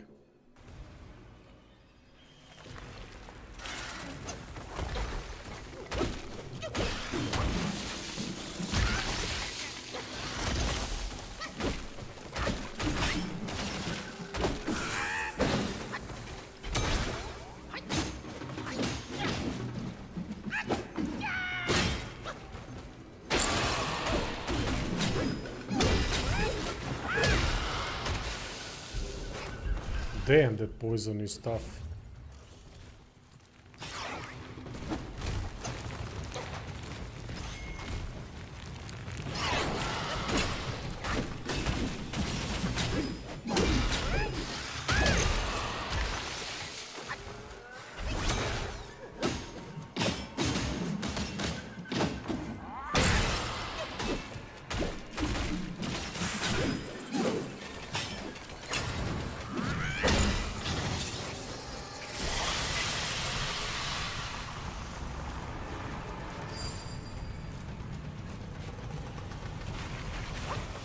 What the fuck?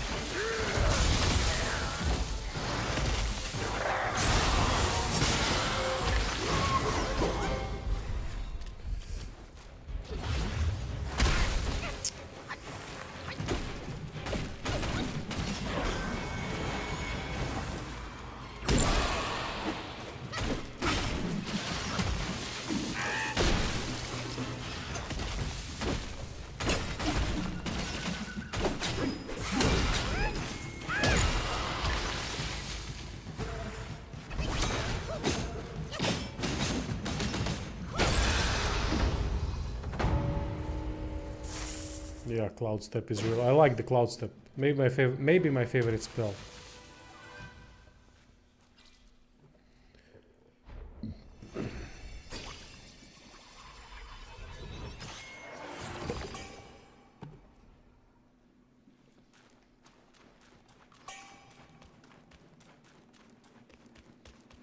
These spells do change the playstyle a lot, which is a good thing. For example, if I had Rock Solid, I would do a different thing. It would really change the dynamic a lot.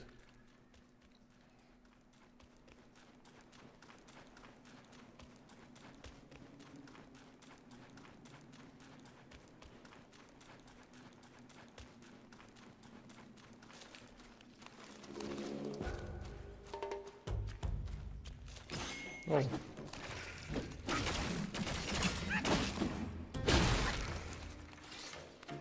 Haven't seen them from chapter 1.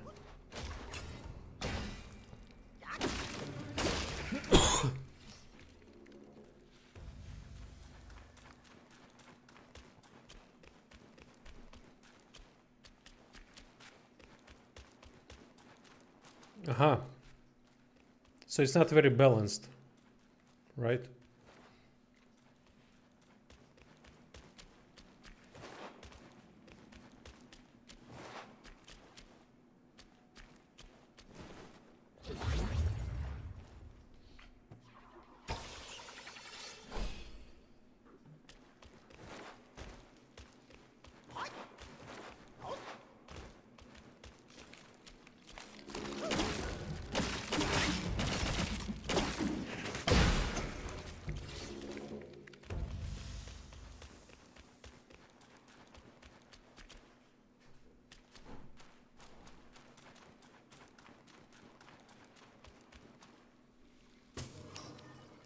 Does Rock Solid have any sort of counter attack variation where it can actually do damage, not just stop damage?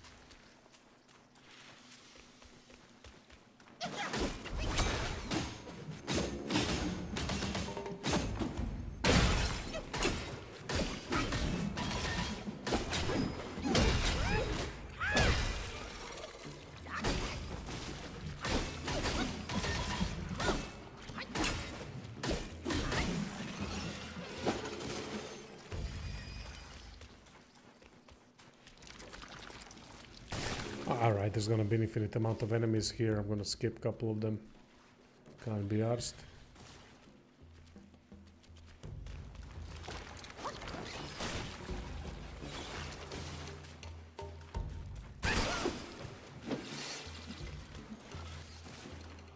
See you, Chris.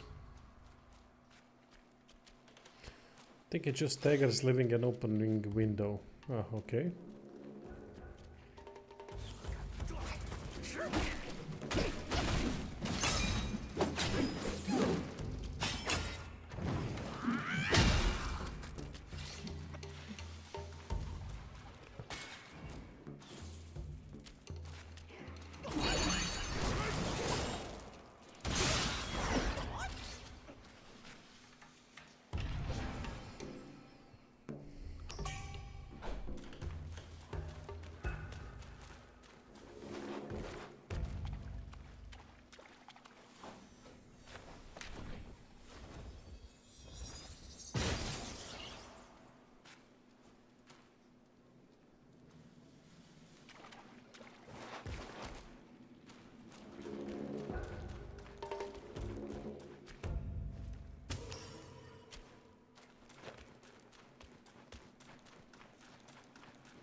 Gonna take a 10-minute break.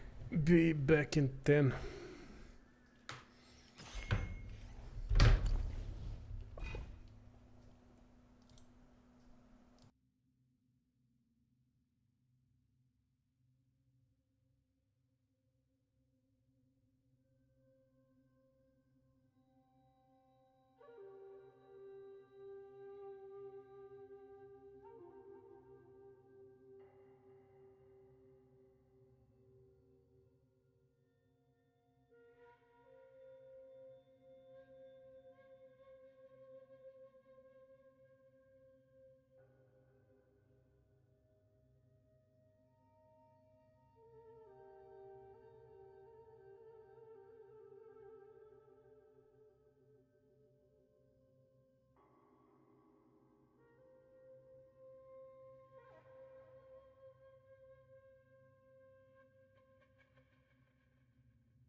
let's see. Where were we?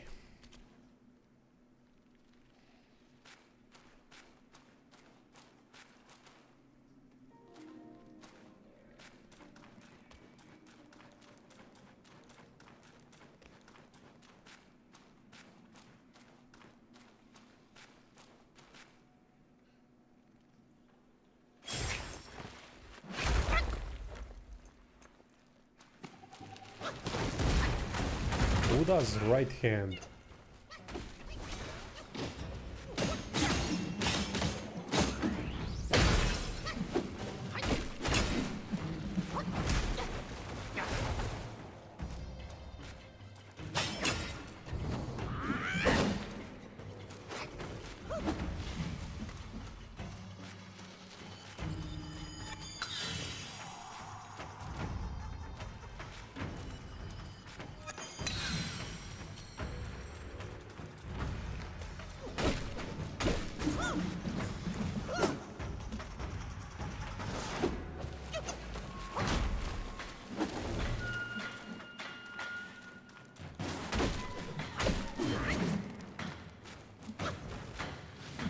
Oh, come on, stop running away.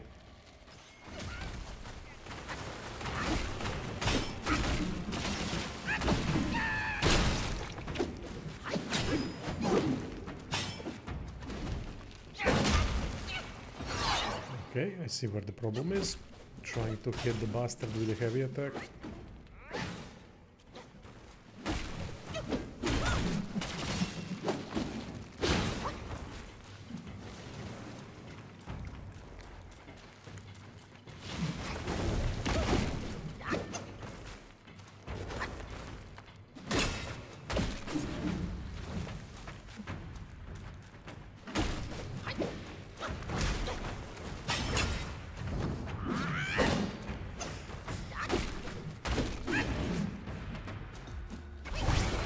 Fuck.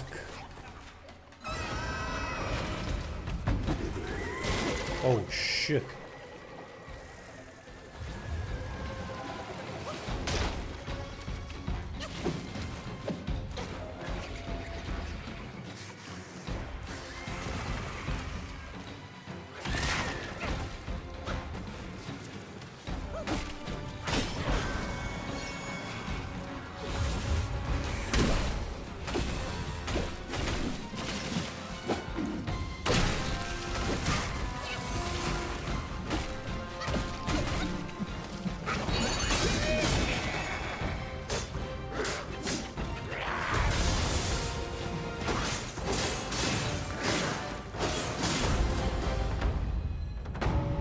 Interesting.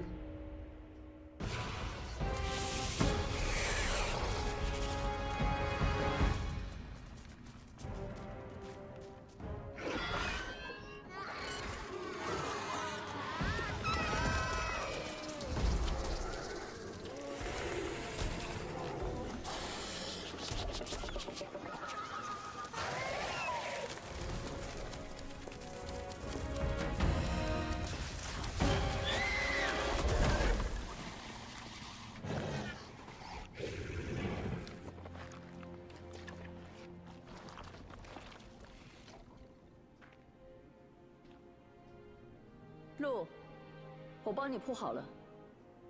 救人易，救己难，后面咱们就各凭本事吧。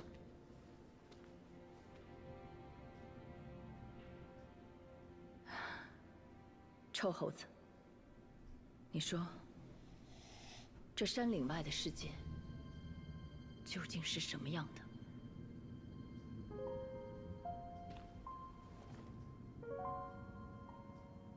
Interesting way to create a path. Creative.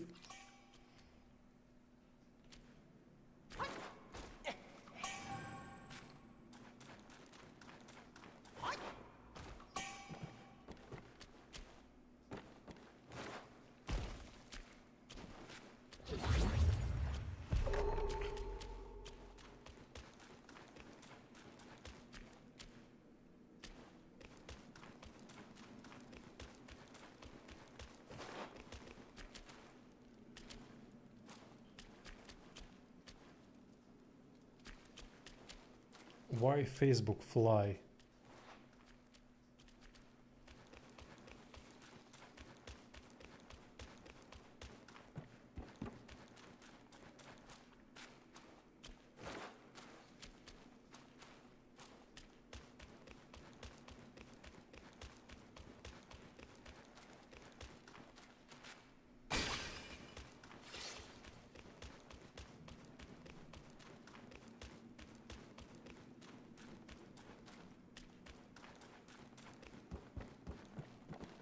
Uh-huh, alright. It leads to the same path.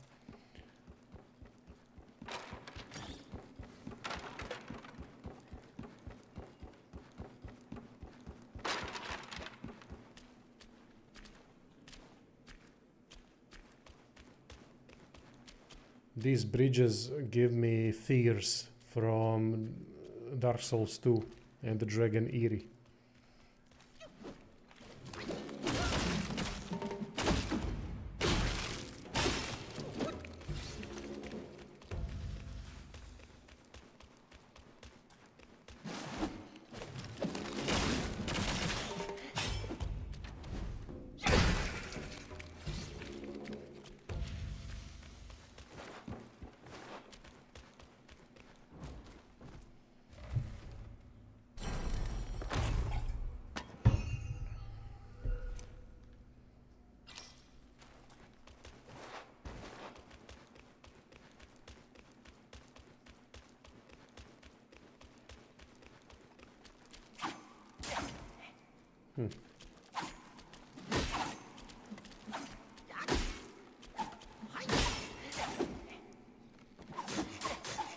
Fuck.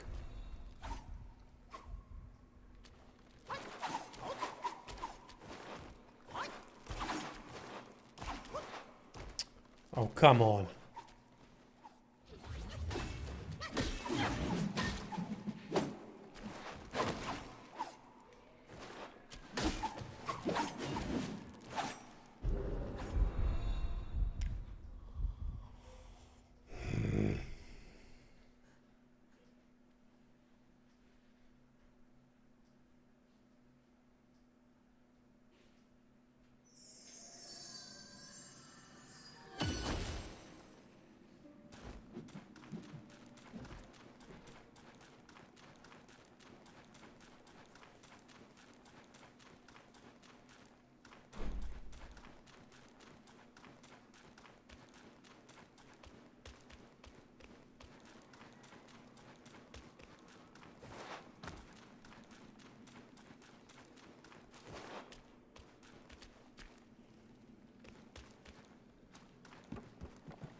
I mean, this is too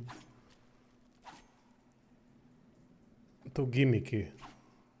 I'm gonna get hit by something there.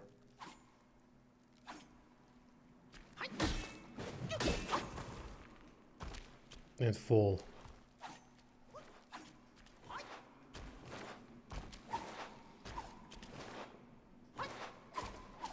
Come on, you can... Are you fucking kidding me? Oh man. What kind of a bullshit is this?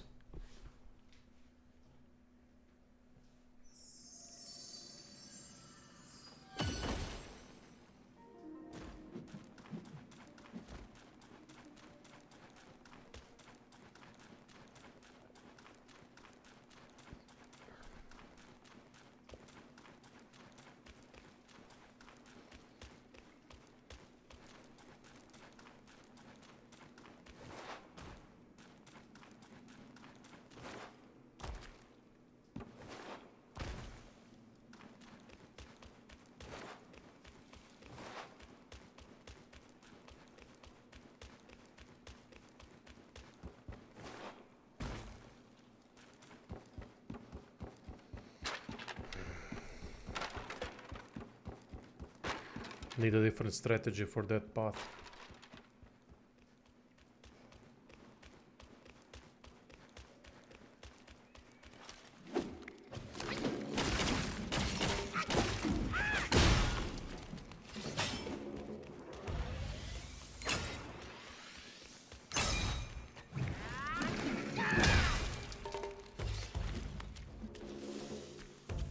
Damn, they respawn too.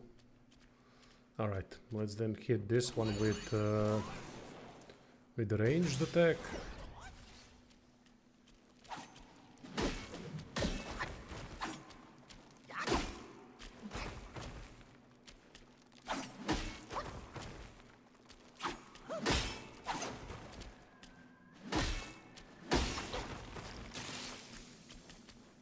Yeah, but what about those two?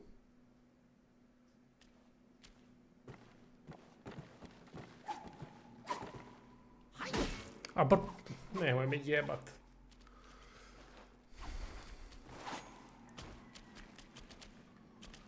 Why would you put a cliff there if I can't climb on top of it? To get back, I don't get it. Now I have to die again. Oh.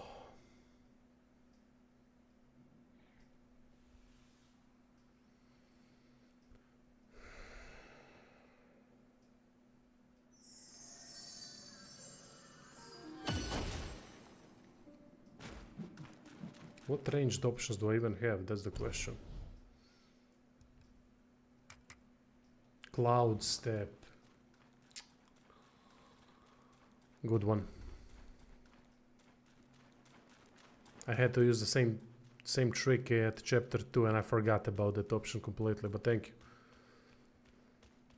I would have struggled.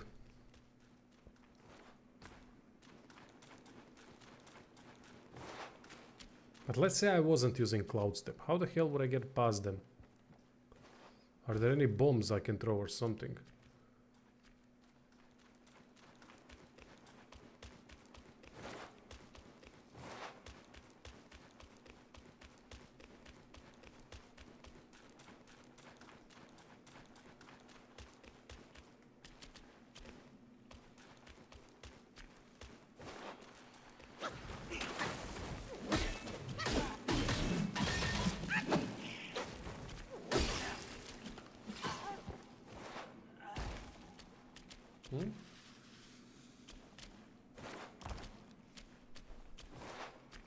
What? Is this a new location that I now uncovered? So I skipped that part.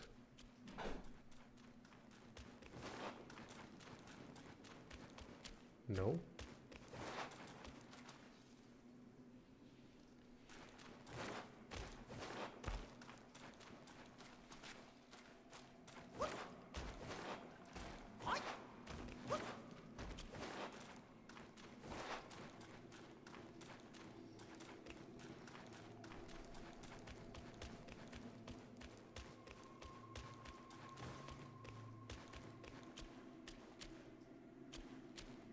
And now I can't get back up. What the hell is this location though?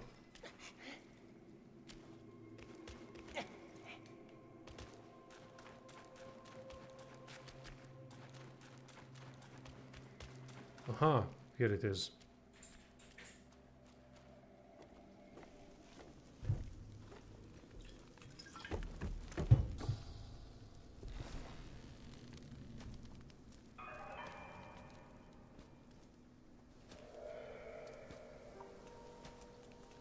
Oh.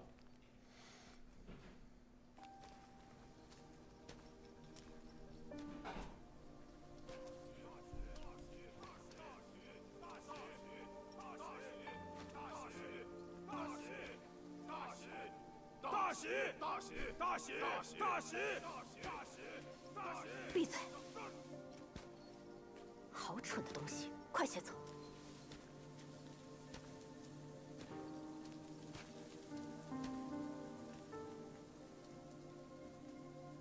快来快来，他们到了！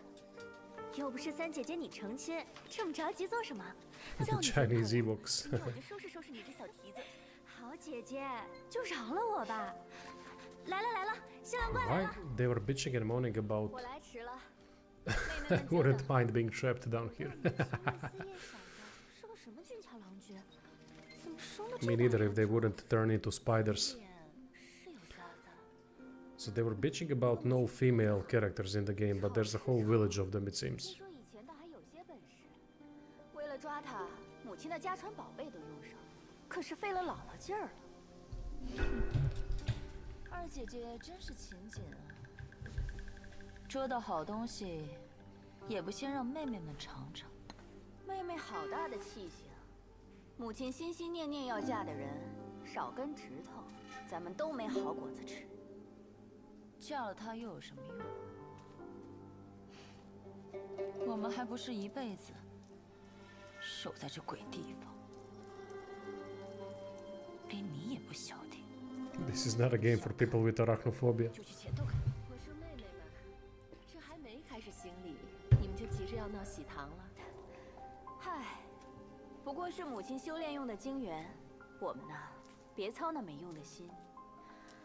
姐姐，人我就交给你。 Yeah, I mean, should we say the same thing for Horizon Zero Dawn then? 母亲是老糊涂， Or Tomb 妹 Raider? 妹们有 Or 不小的事，难道你也看不出来吗？你就当心疼心疼母亲，也是我们做儿女的尽一次本分。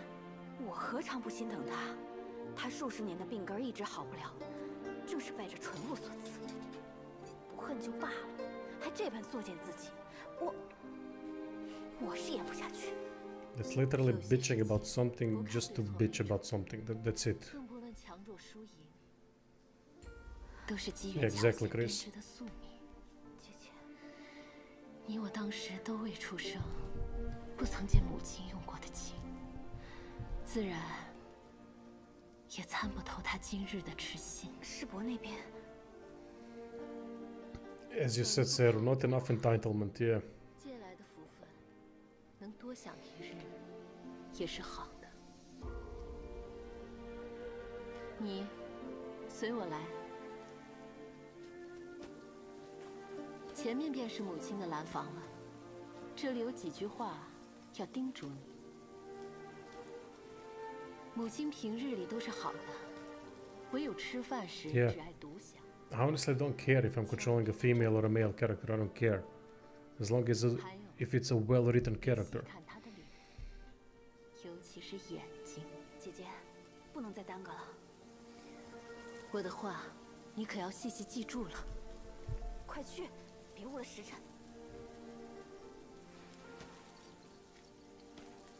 This isn't a role-playing game where you can change your character and create them by your wishes.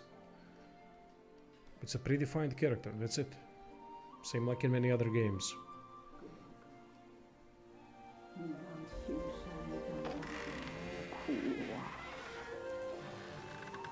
If they made a CRPG where you can create many races and they don't allow female for any of the races, then I would say, alright, what the hell is with that? Dungeons and Dragons game, for example, but this 能回来就好。 doesn't make sense. 姑娘们，排宴。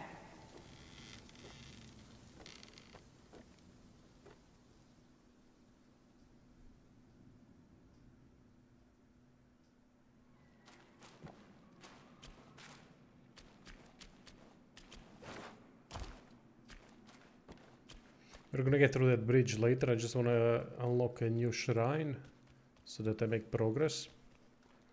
And then we're gonna get back and deal with the bridge. Now that I know that I can deal with it. There was a game by one dev that had that. There were gender-locked romance options, but the other solutions would be released later. The activists went wild trying to delist and cancel. Well, they have to make a problem, mate. Otherwise, their feminist studies would not pay, right? It would make it pointless. So they need to create problems. Or social gender studies or whatever. Fucking hell, man. selling snake oil.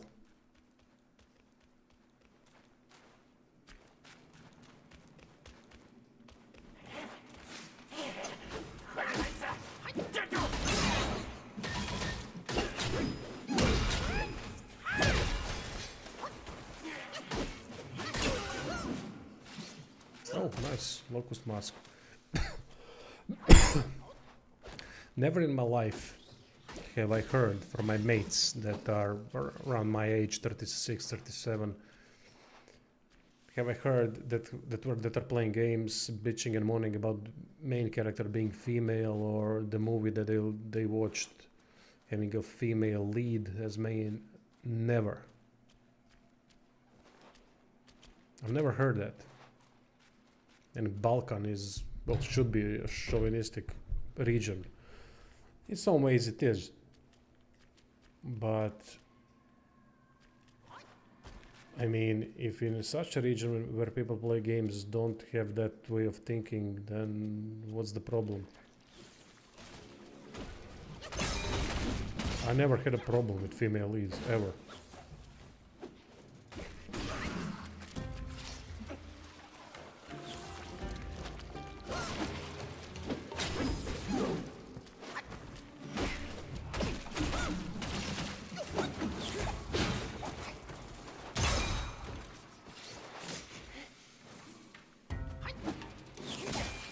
Oh shit. Okay, thought I got stuck.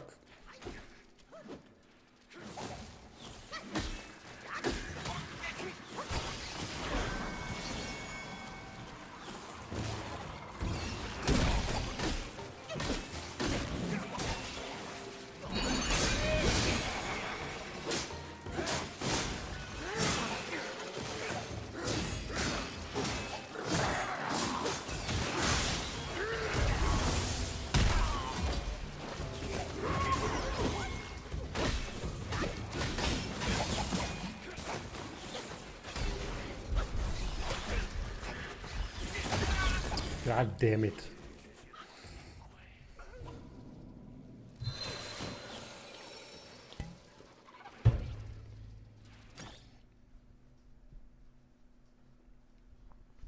So see the problem with when they start to make some kind of a pushback that is nonsensical, which that is, and it starts to make people aware more of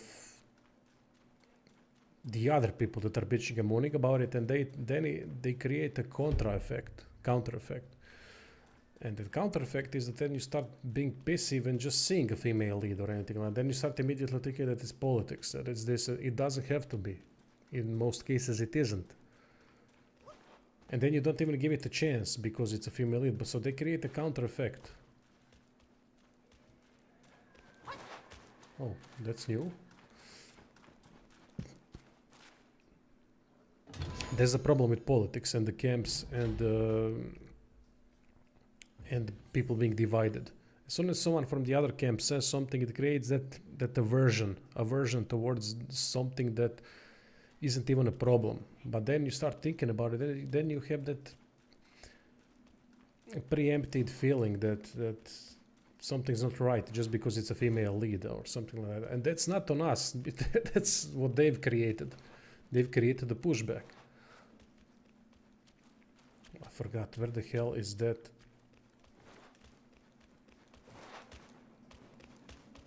Is that bridge?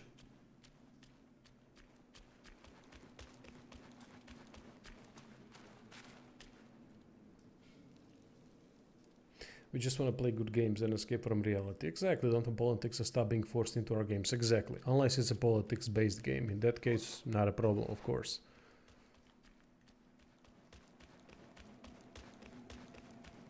Ah, there it is.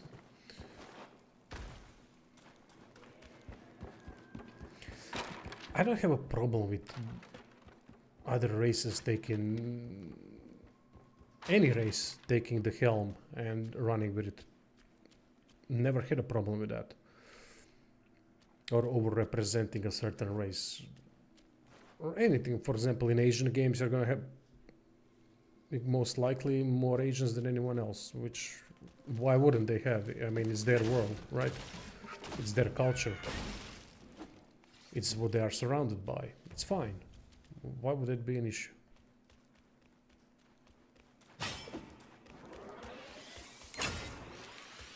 But when you start giving me the preachiness about guilt or some shit, that's when I draw the line. When they start preaching. Like I said, Patrick and myself talked about it, about Brooklyn Nine-Nine. I like Brooklyn Nine-Nine. It's a great TV show. The last 2 seasons, they started preaching about cops, about this, about white guilt and bull. It was fucking... I got pissed off just watching it. Mate, I don't want to hear that. You're supposed to be a sitcom. You're supposed to make me laugh. Don't raise awareness. I don't care. Cops are bad in every country. Alright? So don't give me that shit.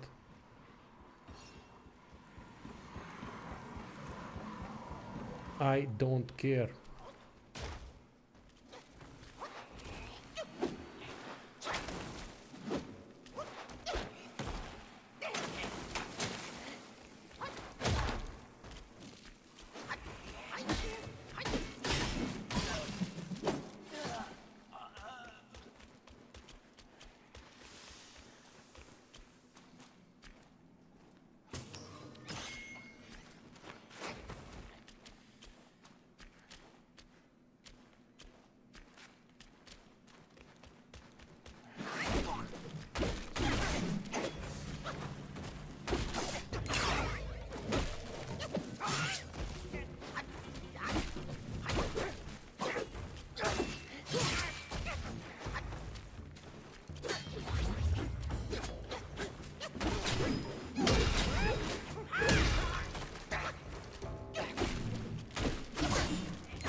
I said to someone, don't remember whom, that I didn't like the new Ghostbuster movie that had all female lead. It's just a bad movie. And then they said I hated women. Yeah, I mean, that's how you inject politics into things, and they try to make you feel guilty. They're forcing you to like something. And that's the thing that I was saying. I was explaining that in one of the videos. The point of why everything is politicized these days is so that they get you through emotions and they attach the emotional effect from the politics to the product, so that they actually get you in a way that you are attached to the idea and not the actual quality of the product. It's an easier way to gain customers. It's an easier way to gain profit while you don't have to really do quality things. I mean, look at the example that I will give you now. Terminator 2 and 3. Terminator 1, 2 and 3. Terminator 1 and 2, female lead, both phenomenal movies. We can all agree on, right? Terminator 3, female lead, terrible movie.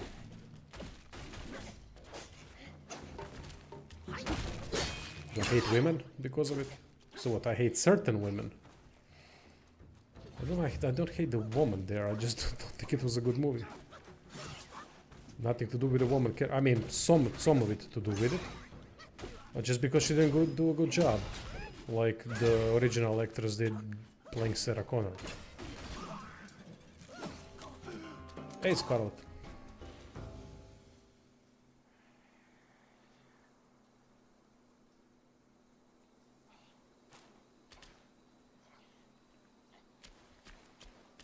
And that's what I like about this very small community of us.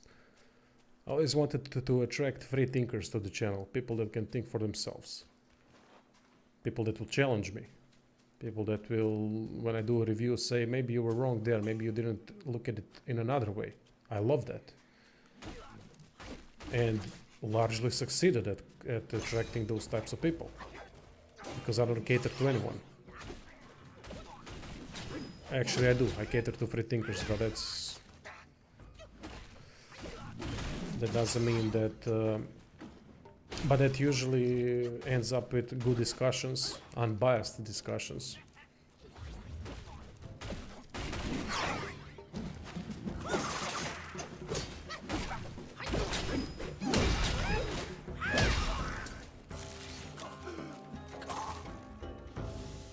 shit. I love Sigourney Weaver in Aliens.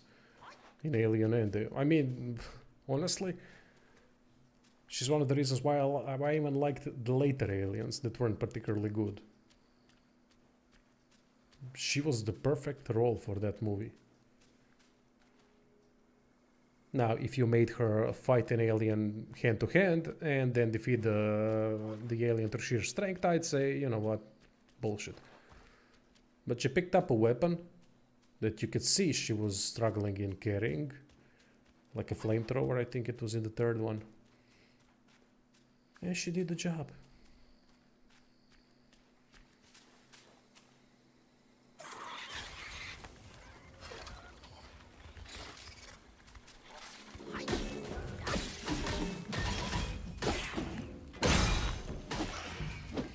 So you didn't like Terminator 3, and there are robots in that movie who are driven by AI, so that means you hate Subway sandwiches.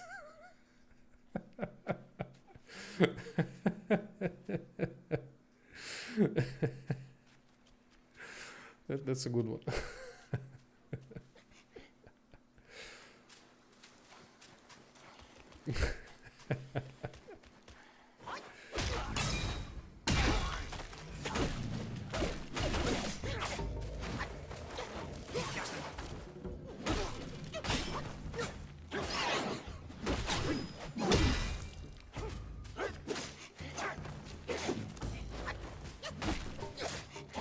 Yeah, of course.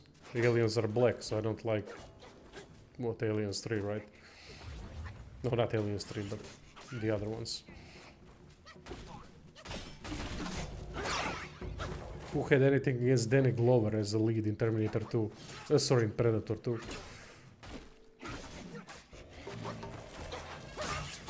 Never thought for a second what race he is. I just liked him in that movie. I loved him in Lethal Weapon too.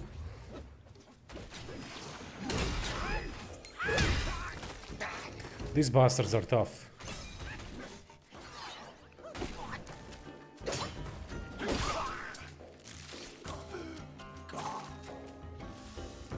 Damn, does that mean if you don't like iRobot, you're against non-binary?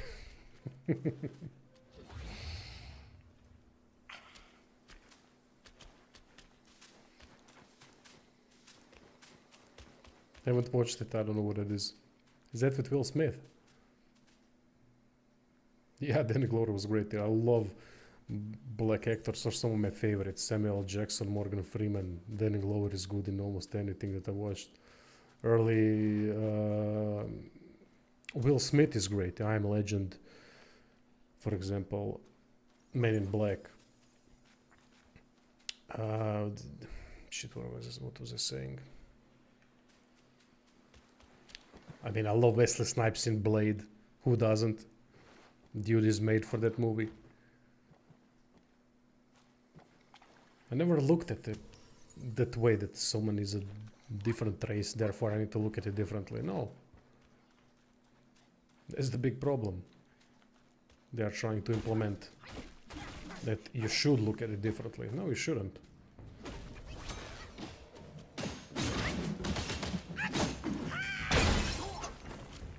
Oh man, the dog scene. Don't.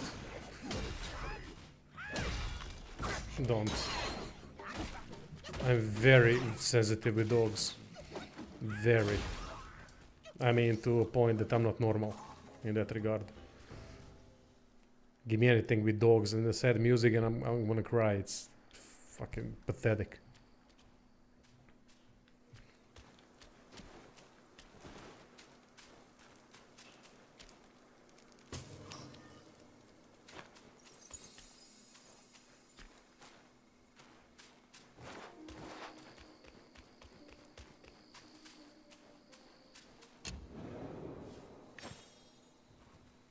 One of the things about the modern world and more, let's say, sensitivity that has been included is towards the animals. That I think we all need to account for.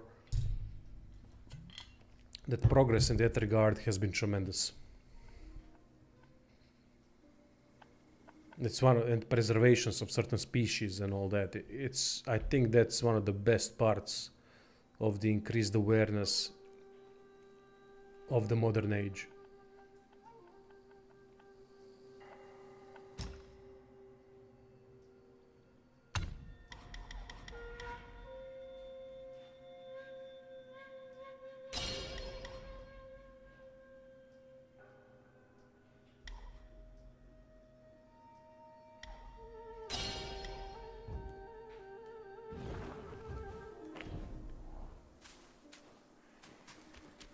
So let's see, we have a path up there. It looks like more of a main path. So I think the path there is going to be a secondary one. So let's check out the secondary one, of course.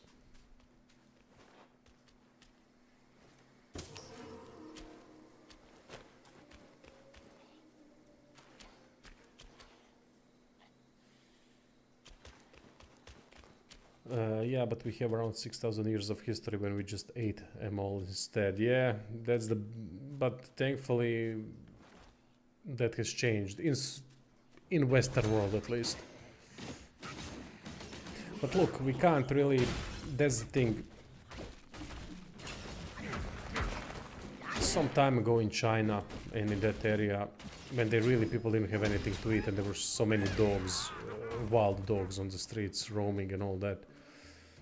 And when you need to preserve your child, your family, and it all depends on that, I can't really fault them. I couldn't do it, honestly. I don't think I could have done it, but then again, I wasn't in that situation. So it's unfair for me to judge people that were in that situation. Basically, in the end, you eat what you can, just to survive. And hoping for better times, right? Now, today, when there's more food, when it's not that type of a situation, it should be attacked radically and completely destroyed any sort of viability of that type of thinking that we should be eating dogs or cats or whatever just because we can.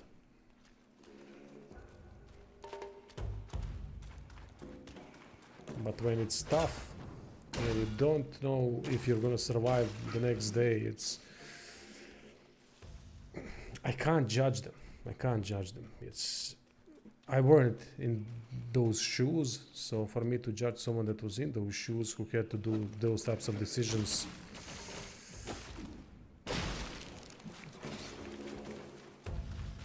it's difficult, really it's difficult. It's all the context. The context is important in every situation.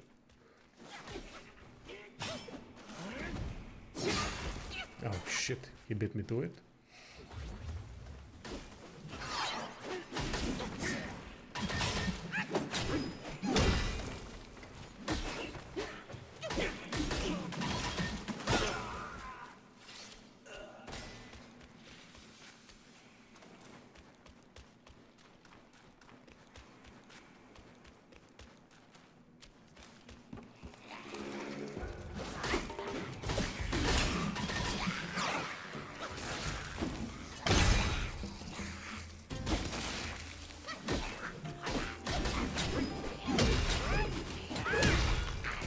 Why is it so dark? God damn it.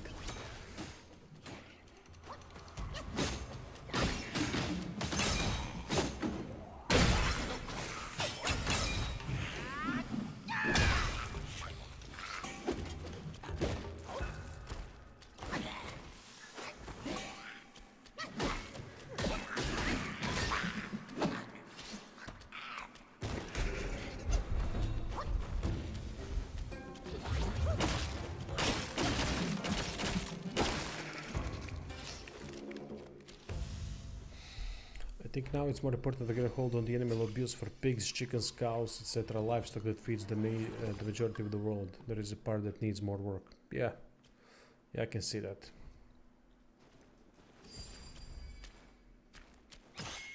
But I don't know what the abuse is there, to be honest. I'm not aware of. I don't know much about it, so I can't talk about that part.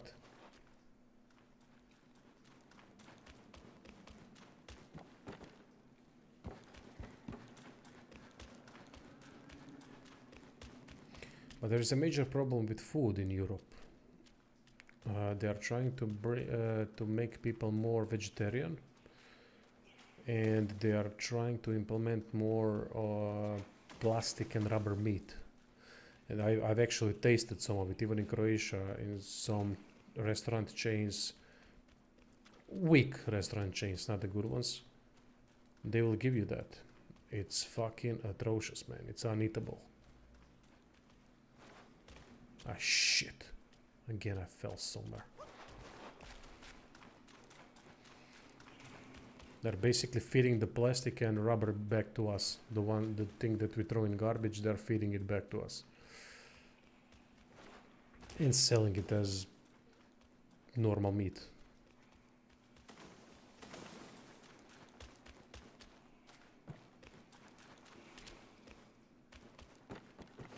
I don't know where I'm going, so let's just move down here. Yeah, mate, it's thing. Oh wait, I visited here? No, I didn't. It's a very hidden. Well, not. It's people are just unaware of it, or the use of not animal, but insect. Insect. I don't know how to say that. Insect oil, not oil. Ah, shit! I fell here.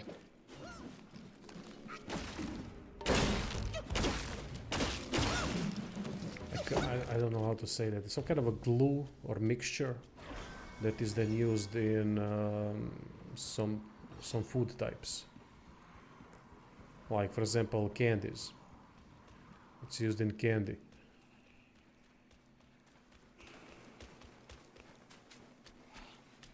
No, not larvae. No, not larvae. Some kind of a they're gooey thing. I don't know how to say it. Gelatin? Maybe gelatin. I don't know. Maybe. That sounds more probable, but...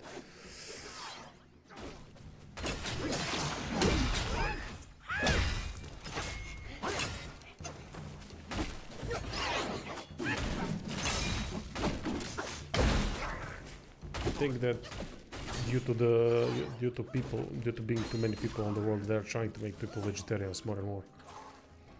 Especially in some of the European states, the tax on meat and things like that. In Netherlands, for example, they're making a push towards that. I've talked to a person that lives there. The guy that is tattooing me. It's really weird things that are going on behind the scenes.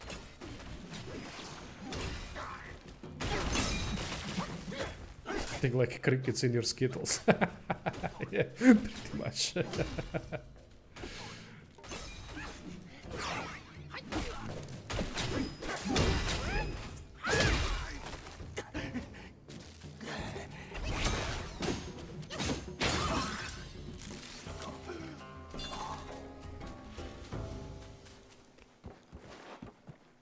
One thing I've noticed lately, I don't know if that has anything to do with the quality of food that I eat, is that I'm farting like a motherfucker lately. I don't know if that's the consequence of that,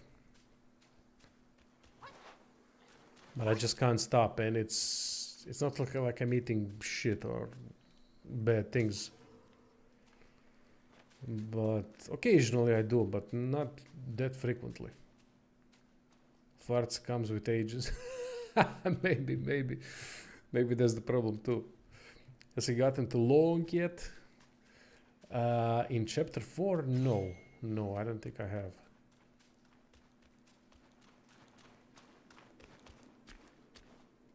It's fucking embarrassing, man. I'm going around farting all the time.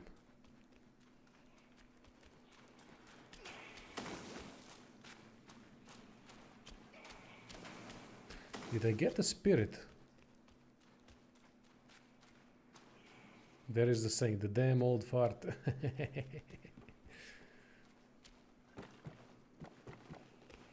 Okay, there's definitely path back to that bridge. I don't want to take it, and I think I did get the spirit.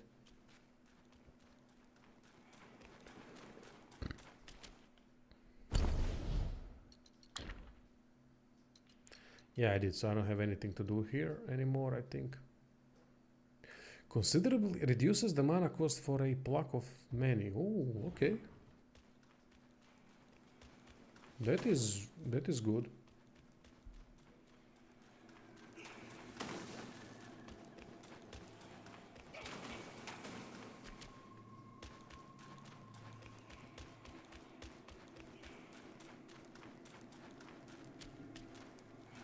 Yeah, I was here before. And there's a path down that is gonna take me... I think that's gonna take me back to the bridge or something, if I'm not mistaken. I don't even know anymore. This is such a confusing area.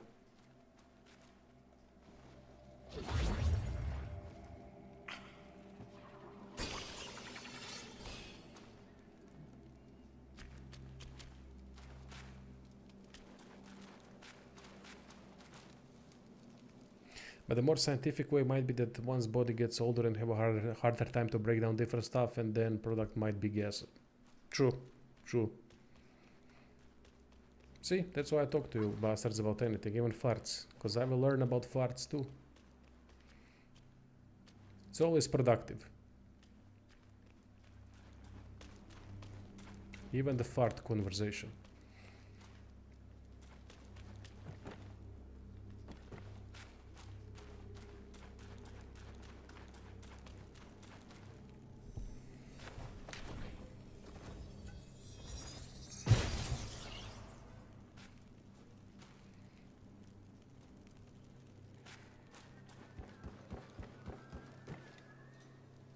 Okay, that's path down. I think I saw another path somewhere here.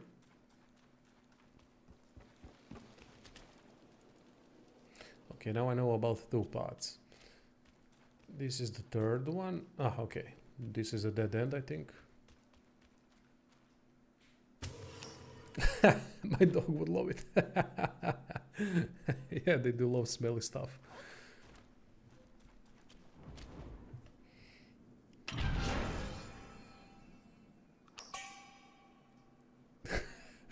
If I start eating cheese, which I love, oh, I love cheese, the Gouda, things like that, the damn blue cheese, I start farting like a damn cartoon car from the early 1930s.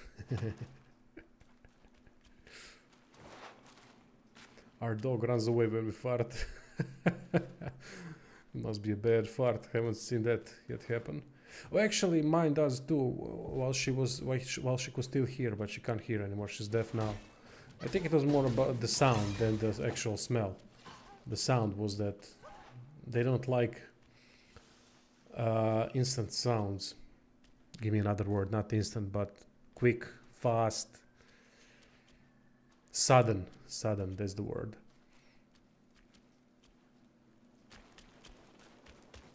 But thankfully, she's deaf. Alright, so we gotta jump over there, which I can take, and I will take.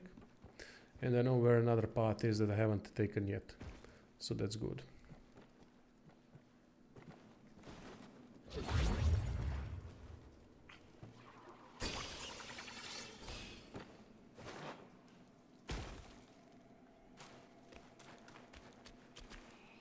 Question is, where am I now? Oh, I'm above this bridge. So I made a full circle.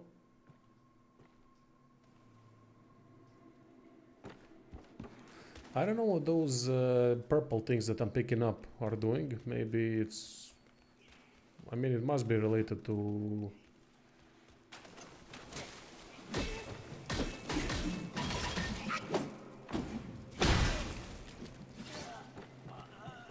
Must be related to some sort of a progression.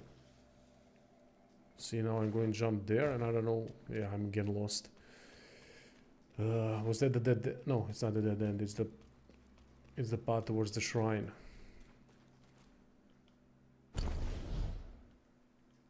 There's 4 of them. I think I picked up all 4 of them.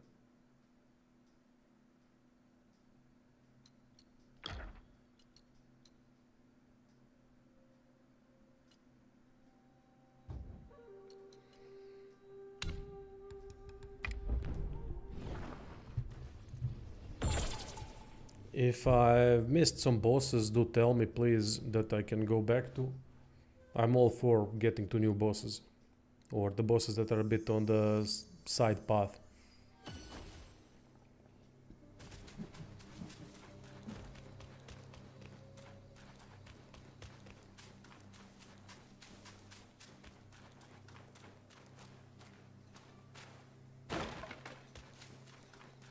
Is the long in the area that I visited before, or... Oh, what the hell is this?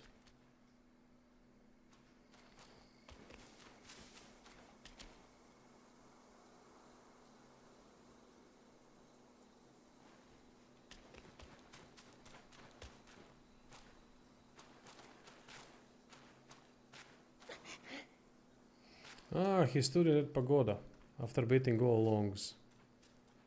I've defeated 2 longs, I think, so far. So where's the first one? I can go safely back to the chapter 1, right? And defeat the one that you have been mentioning. Yeah, that's Blackwind Mountain, if I'm not mistaken. Alright. Waterfall.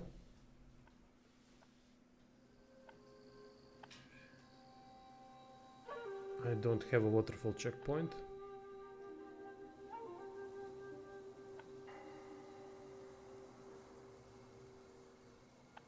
Oh, it's where that boss was, that waterfall fight in the water. Is that it? Forest of Despair.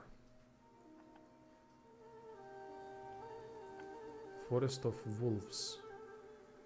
Second. Okay. Thank you.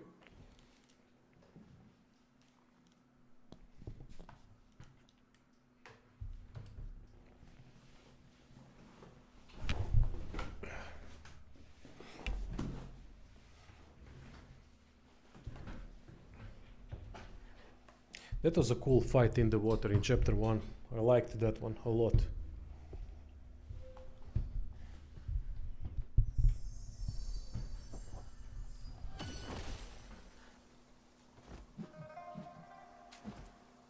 He's back to the... where the far wolf boss was. Got it.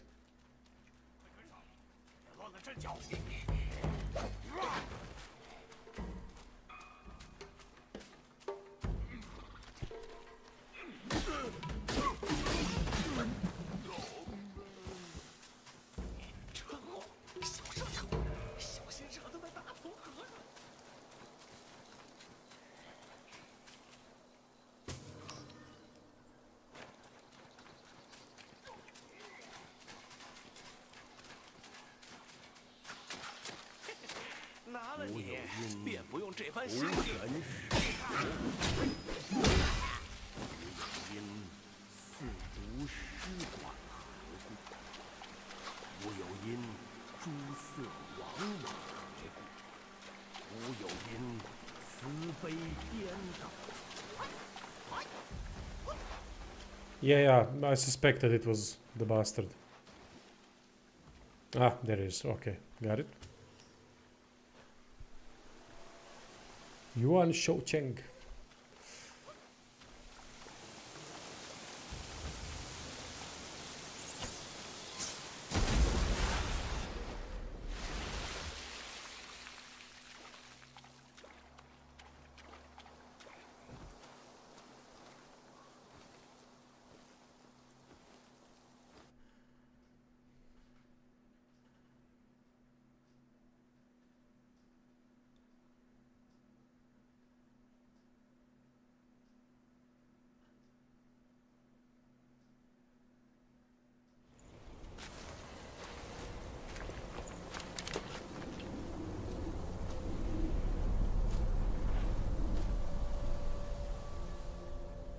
When I have headphones on and I turn on the sound so that I can hear every little thing, sounds of this game are simply amazing.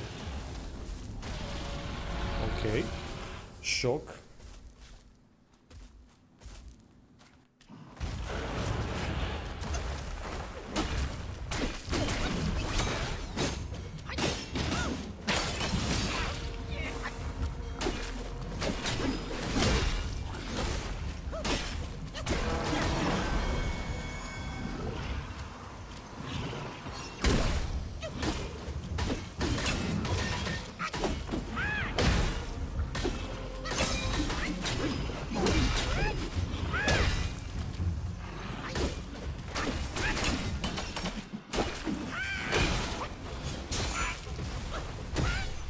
Damn.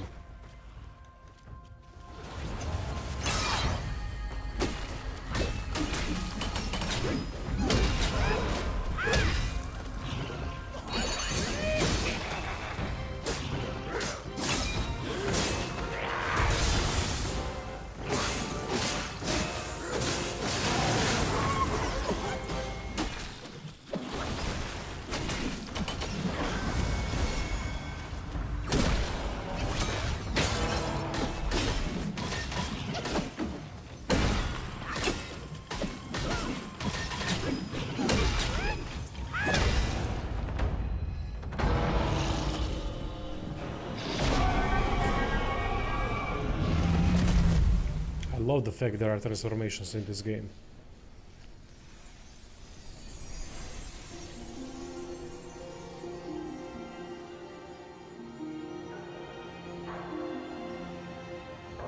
Yeah, sounds, music. 10 out of 10. Fantastic.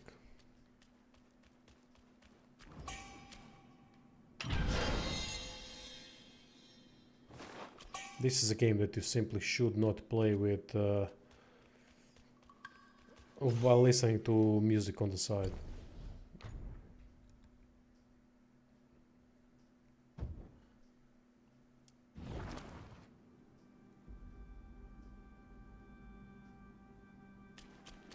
There's a secret mechanic on that which makes it super easy. Do tell, mate. I mean, just for the information. It's interesting to hear because for what I've figured out so far, there's a lot of secret mechanics to this fight.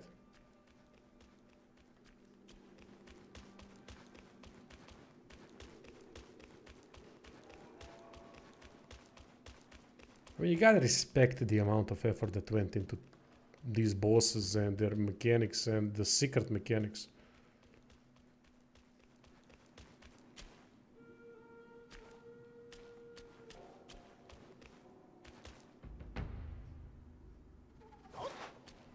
Ah, yeah, I've seen those machines. I didn't know I could actually attack it directly. Nice. Nice.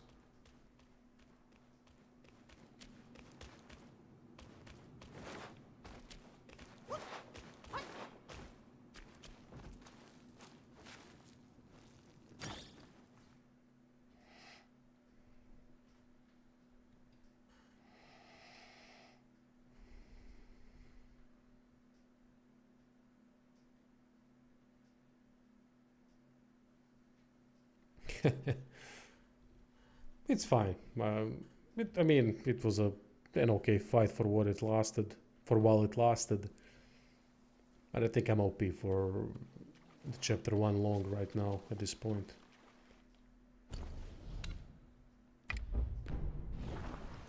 Now it's Giga Chad long. There's no secrets on the yellow long though, so enjoy that. Alright.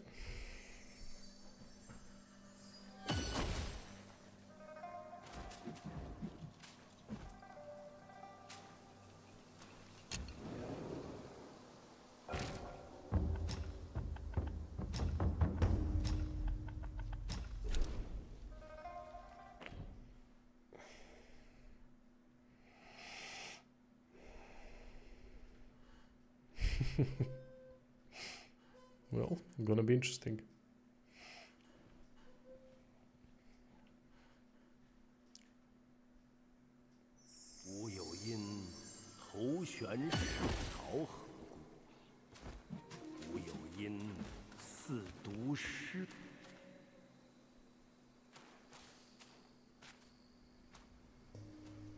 So is that the last Ding Long?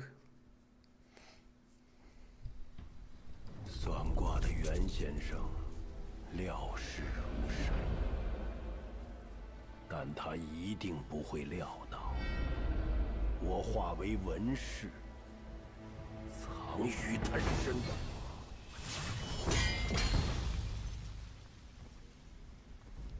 先父为成全取经而死，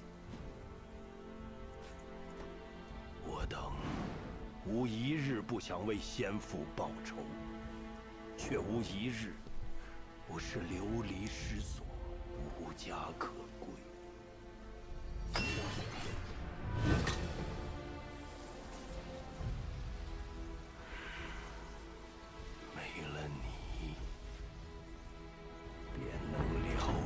因果。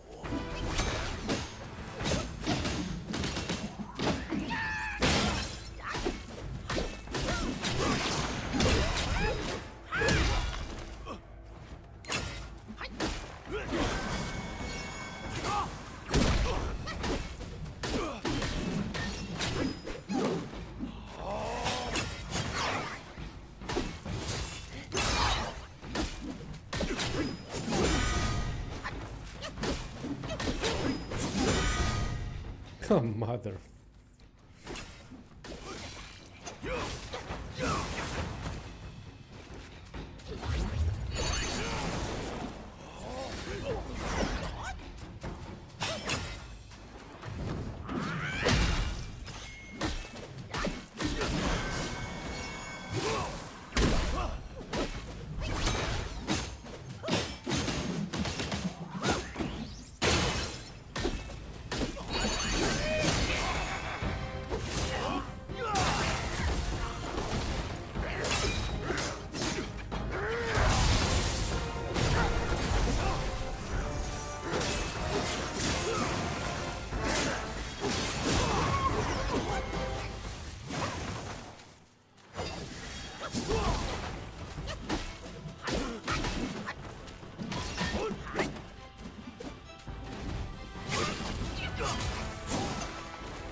Shit.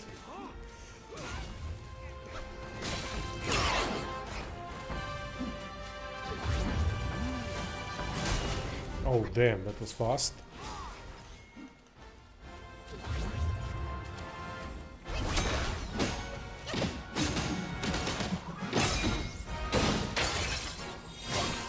Shit.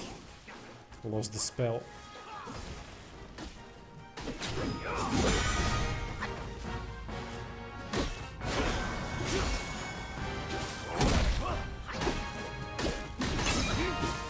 He's got some health bar on him.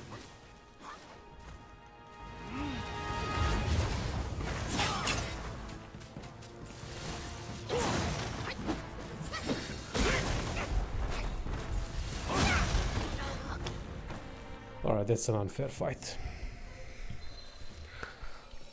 That's truly an unfair fight. Because look at the health bar.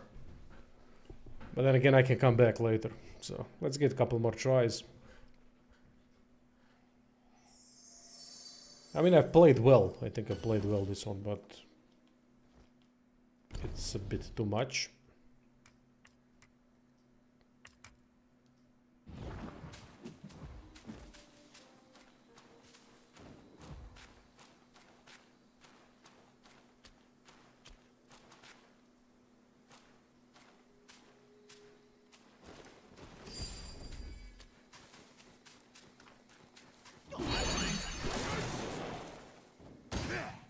Oh.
Why does he always block that? That's fucking cheap.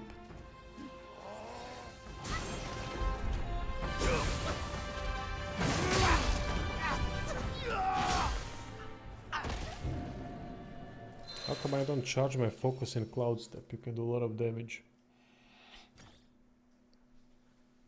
I don't see a point to it. I mean, I can't even use the heavy attack. He blocks it every time.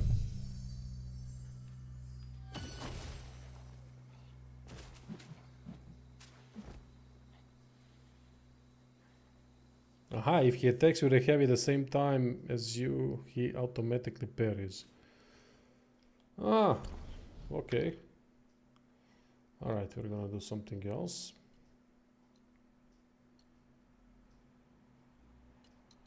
I'm gonna try a couple more times, but it's pointless. I mean, he's got such a huge health bar that... what's the point?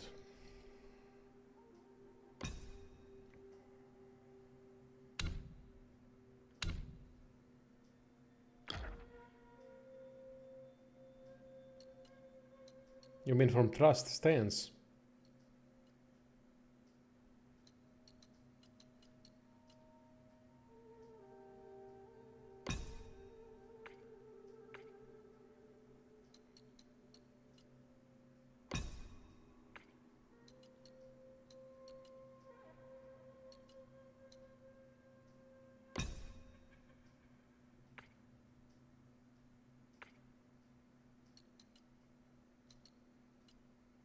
So the shock resistance actually reduces the damage, or it just reduces the effect, the status effect buildup?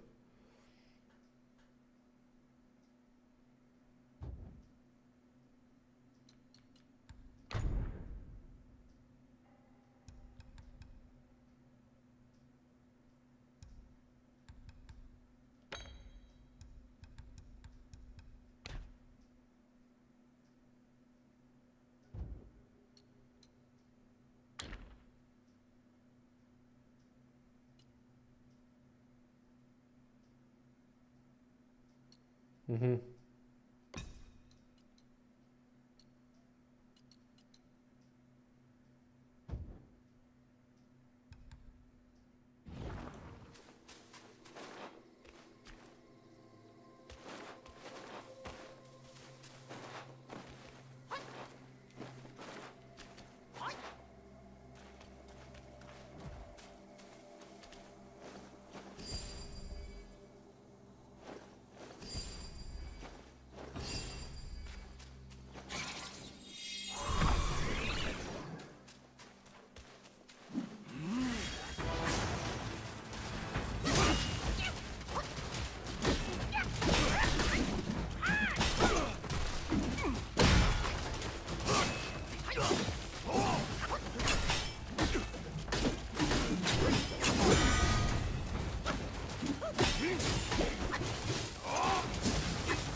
Yeah, it has style, definitely.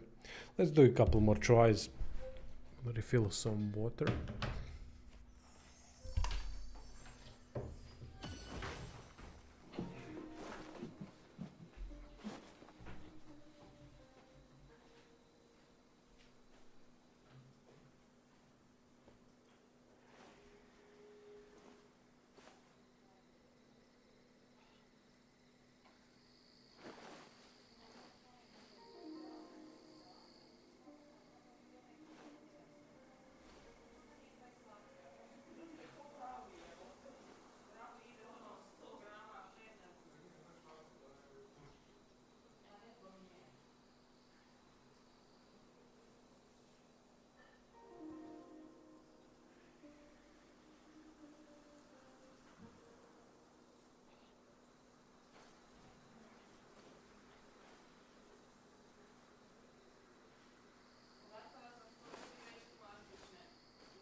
The reward is pretty strong, you say. Well, yeah.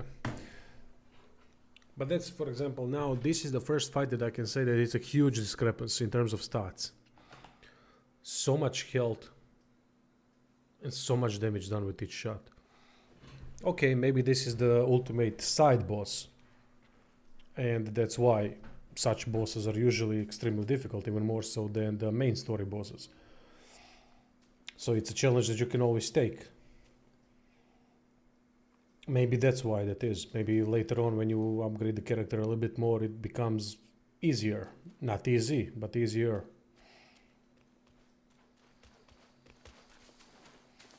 But I don't like when they kill me in 2 shots.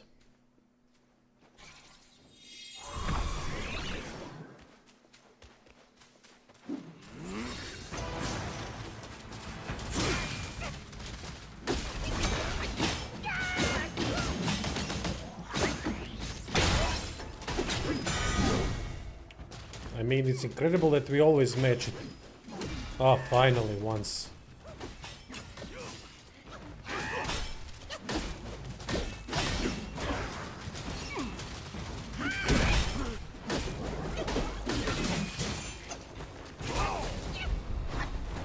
Yeah, see? 2 shots.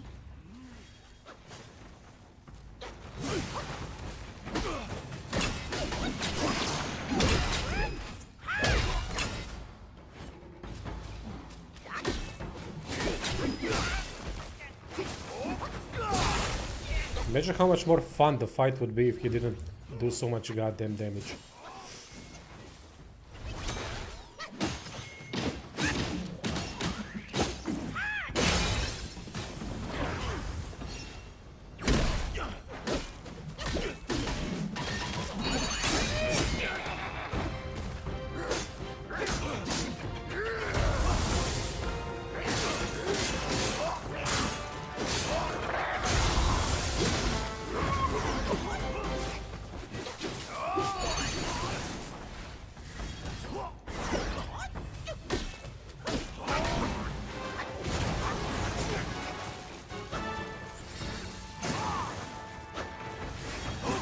Yeah, that one is faster, I know.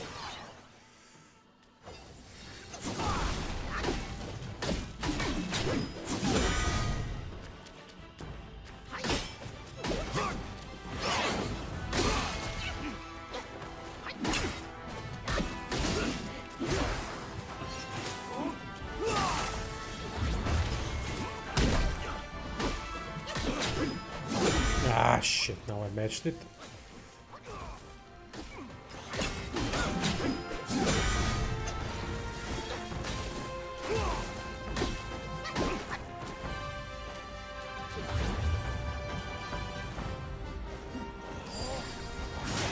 Shit.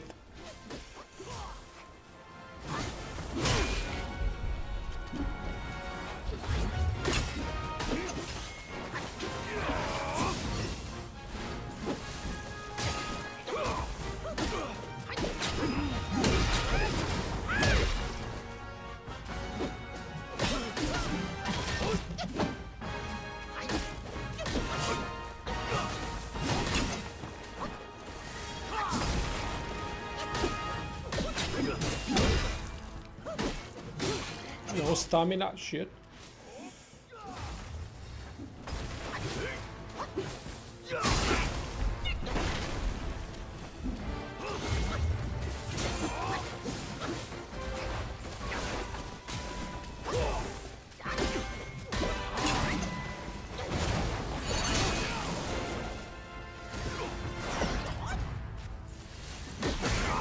Fuck.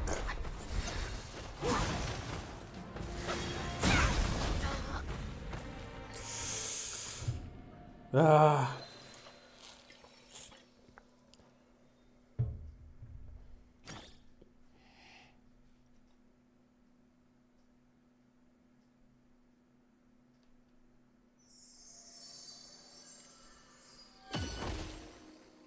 All right, one more try.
Ow, piss off.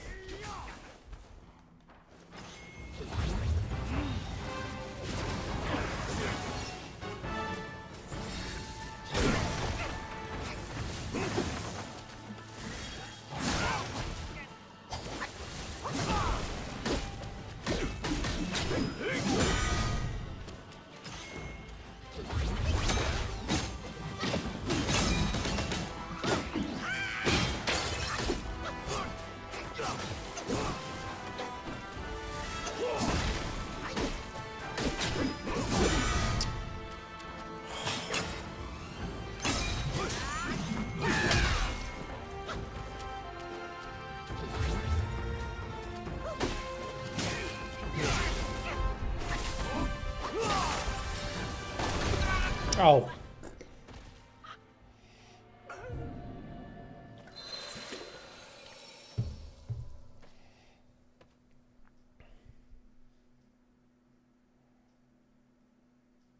I'm also in the mood to play Bloodborne, but primary Demon Souls remake.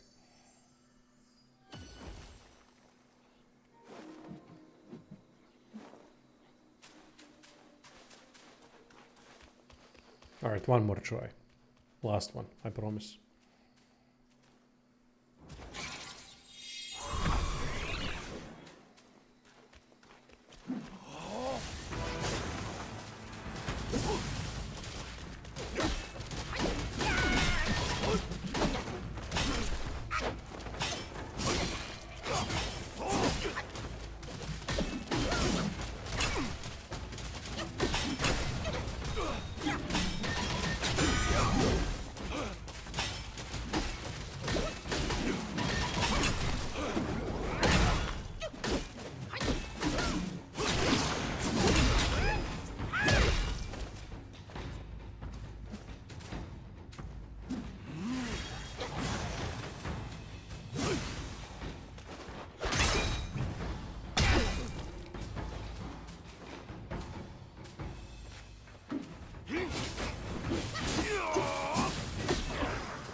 Empty.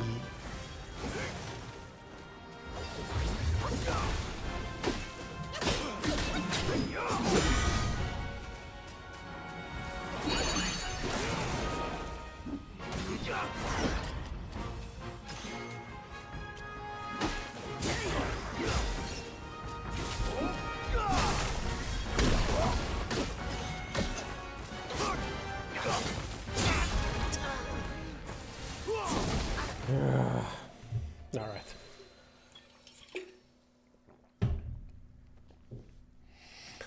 Now, I'm done, and we need to find the progression path. I don't know where the progression path is, though.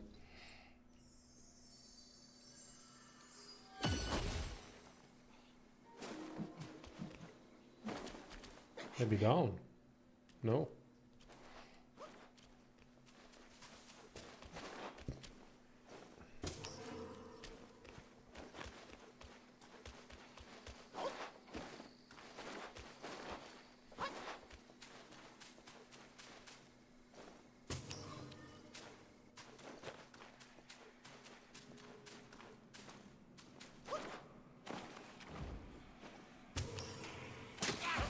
Because I was already here. If someone knows where the progression path is, do tell.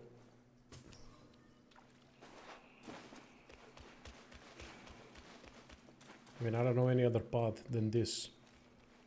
But I already was here a couple of times. That way and down. Oh, it was there where I saw the cutscene. Yeah.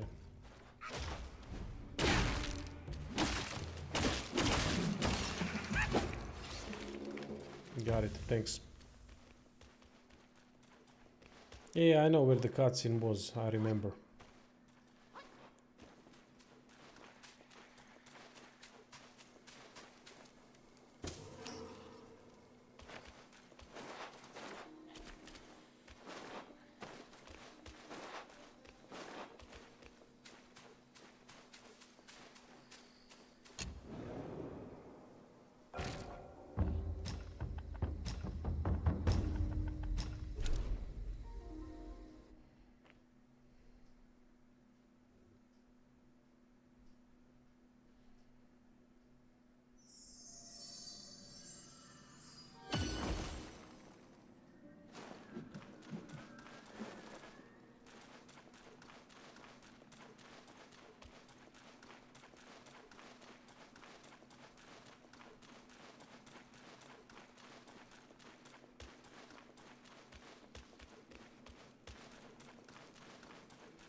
Cool fight though against that guy, but as I said, I don't like when they just buff them to insanity and then I die from 2 shots, basically kicking 7 shades of shit out of everything, and then suddenly the guy does hit me 2 times and bam, I can't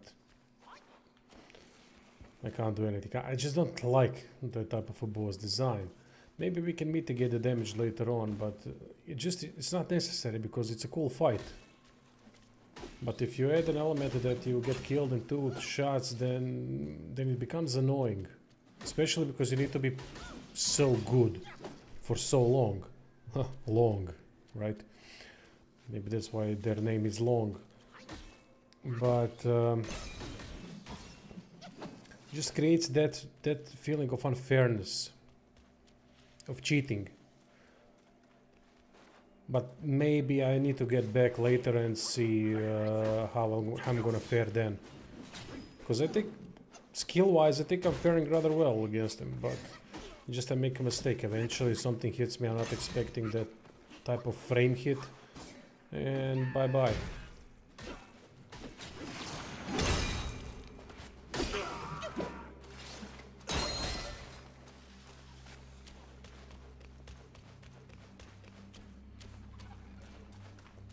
And they really need to change the description of resolute attack and other attacks that give you parry, meaning that gives you block or whatever, invisibility. Because how they've described it, I swear I can't wrap my hand around the description, my head around the description, but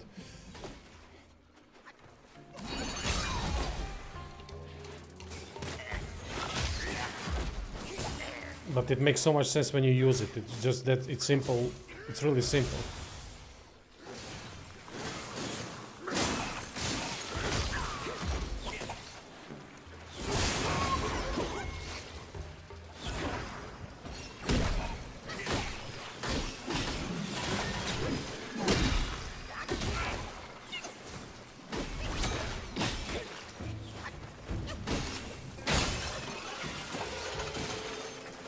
Shit.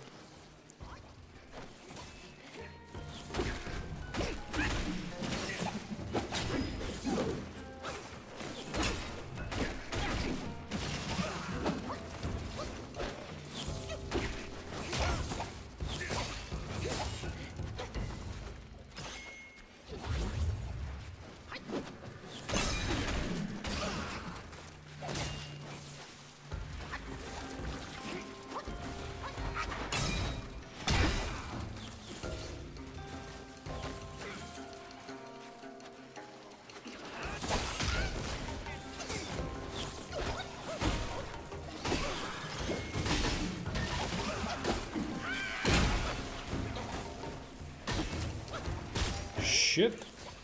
Fuck. Back.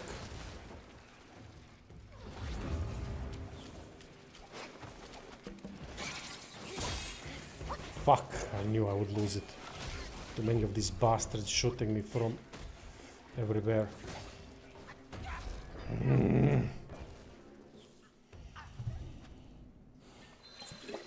What the hell is with this location?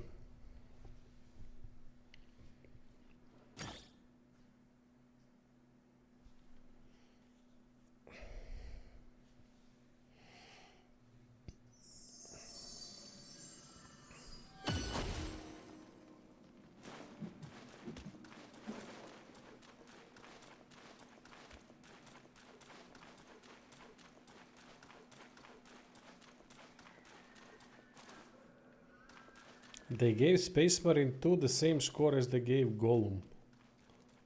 Wow. I mean, look, I don't know how it is in multiplayer, but I'm playing the single player campaign at the moment. I'm really enjoying the game. I know what the problems are. It's basically not very deep in terms of combat, but it works so goddamn well. I'm loving how it works. You don't have to have such a complex game in order to work. Even this game isn't that much yeah, it is. It can be complex, but when you think about the basic attacks that you have, they're quite simple.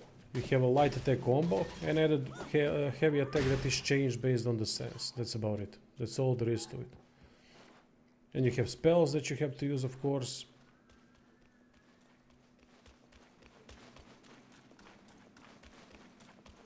Now, is that feeling gonna last? I mean, is that quality gonna last? Maybe the game becomes boring after a while. I don't know. We'll see.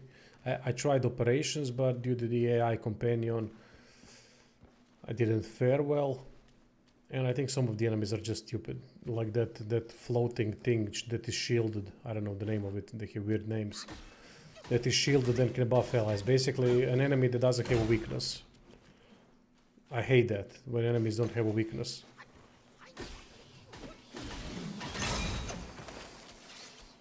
Yeah, well, fun is a subjective thing. How you achieve fun and what people think of as fun and where you're gonna find fun is entirely subjective. But to me, Space Marine 2 is fun. It's epic, really goddamn epic. I miss such a steroid-infused game, to be honest. I mean, testosterone-infused game.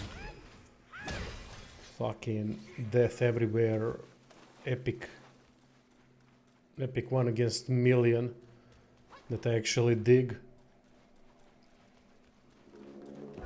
It just gives me a different perspective on things a little bit. In terms of, I'm not a guy that likes to play 1 against million like in Diablo games, but this game, damn, I like it.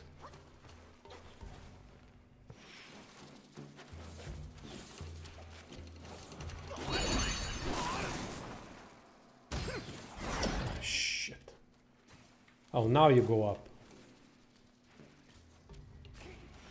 So basically the location that is down has no purpose whatsoever. So I'm just gonna skip it. Ah, I see a chest. Right, let's just pick up a chest. Oh, I can't. Shit. Here we go.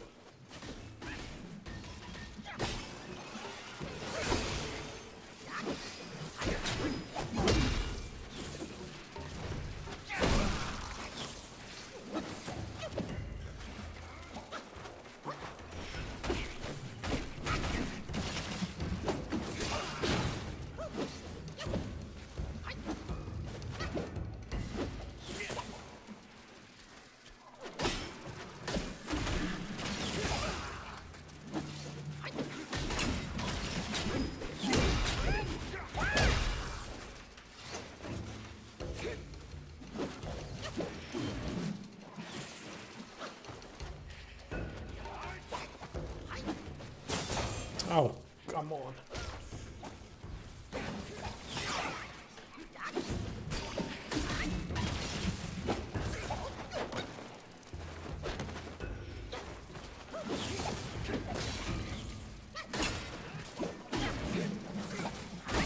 There needs to be all sorts of games. There needs to be games that we don't understand why someone would like. I, for example, don't understand why someone can play survival games. Those games to me are just boring as shit, but people like them. And that's fine. I can't judge them because I'm sure there are well-made survival games out there. Just because I don't like it, that's my preference. Or lack of preference towards that genre. Just doesn't work for me because there's a lot of time wasting. Or why hack and slash action RPGs don't work for me. They don't work for me because of the grind, because of the repetitiveness. I like the concept of it, but the repetitiveness and the RNG and all that, that's the part I don't really like. Some people like that stuff and it's fine. It can be also done well. Mostly it isn't, but those concepts of RNG repetitiveness can also be done in an interesting way.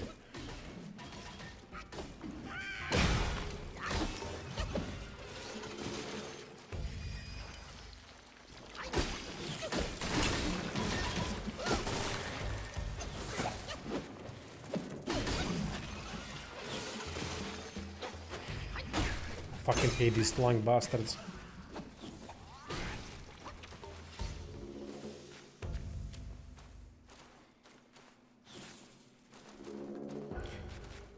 So there needs to be a market for everyone. That's my point. No matter what you enjoy, what your preferences are, there needs to be a market for it. Sorry, there needs to be games that would cover that type of a market that you prefer.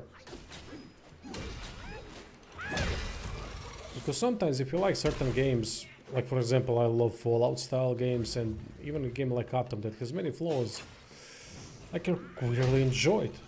Because I like the nostalgic factor that it brings, despite all the weaknesses. And it's a good game, at least a good game, in my opinion, because the writing is really solid.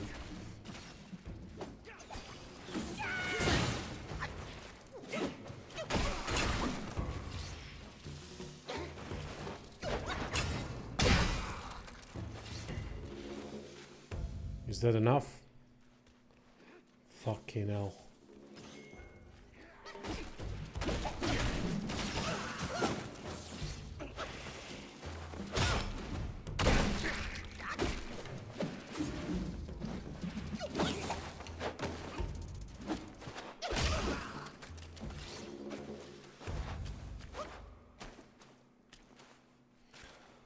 They can be done in an interesting way, but the way they get designed and approved by publishers, CEOs, is that the design must keep you playing the game. Yeah, that's what I'm saying for a long time now, that publishers and CEOs have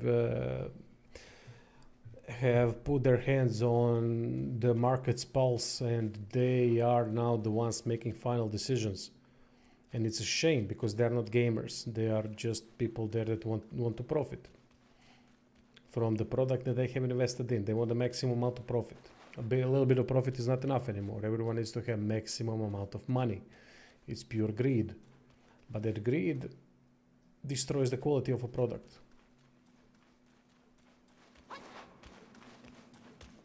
Because it's not enough to get some money. You gotta get all the money.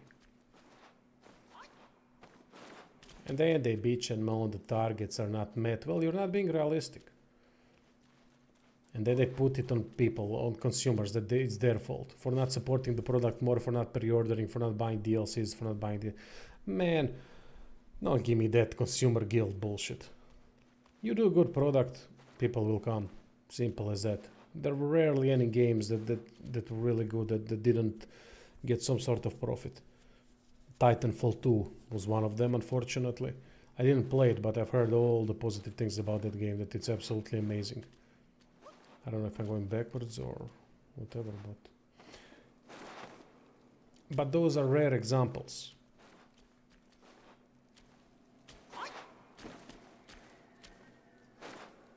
Yeah, Shadow Tactics Desperados, that new pirate-themed game. Unfortunately, that studio shut down, which is really a shame, because I think they've done fantastic job with those games. But it's too niche of a genre. It requires patience. It requires... Oh, so I'm going backwards. Right. Yeah. It's too niche of a genre, unfortunately, and they are going more for that addictiveness through cheap designs, where it's about dopamine hits, like on mobile games. And they are smart about it. They know why they are doing that. It's about us educating YouTubers, especially educating the masses, but then again, the masses are already have a predefined view set that is really difficult to get out of, because you think you're right. You don't want to feel like a fool for playing those games, and people then get emotional when you tell them, look mate, what you're playing is not quality. It's designed in a certain way that you think it's quality, that you want, that you need it. And you don't need it. It's just another addictive thing in your life that is designed that way. And then when you challenge people, people can feel stupid, and no one wants to feel stupid, right? And it's not easy to admit that something that you absolutely love and something that is part of your everyday life is not as good as you might think it is. For example, relationships. No one is subjective about no one is objective about the relationship. You can be to a certain extent, but when someone else points something out and you aren't aware of it, it will hurt you. And then you might get defensive about it, or you might accept it and say that maybe it's not as good as you thought it is.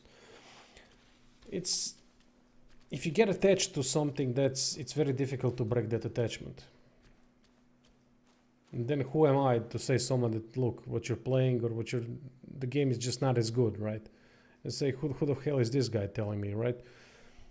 And it's difficult to get them through that barrier of critical thinking, so that they can actually start thinking critically and applying that to everyday life. Because if you start doing that, you will see things for what they really are. Because when things then fall apart, for example, you play a game and you suddenly feel like it's not good. You know it's not good, but you have the need to play it. And then you suddenly figure out, due to the critical thinking, what the hell is wrong with it. Then you can get detached by your own, right? Not because someone else is telling you, or someone else is mentioning that the game is bad or something. But if you have a critical thinking about everything in life, then you will save yourself some drastic consequences when finally things level and become realistic. It's gonna hurt less when you get detached from products and people.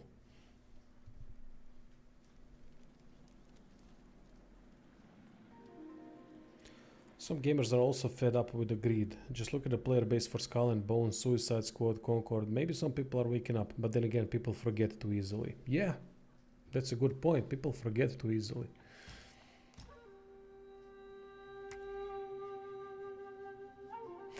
As they say, ignorance is bliss. In some aspects of life it is. It really is. I agree with that. But in everyday life, things that you experience, if you have ignorance towards that bliss is going to be shattered, and it's going to be shattered hard one day, and you're not going to be ready for it. You're never ready for it, but at least there are levels of pain after certain things collapse. At least that's my experience, right? So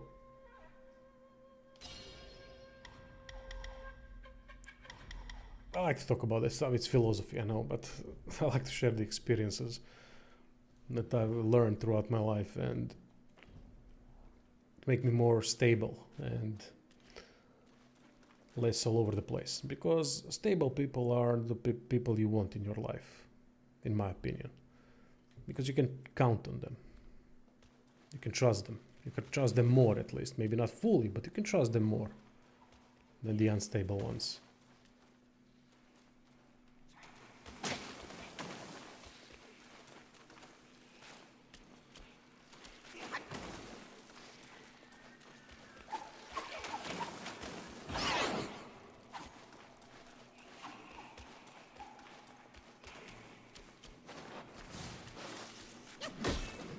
Yeah, I know about that. I've seen the shortcut, or is it the shortcut, or maybe a path towards another area? We'll see. We're gonna get back to it.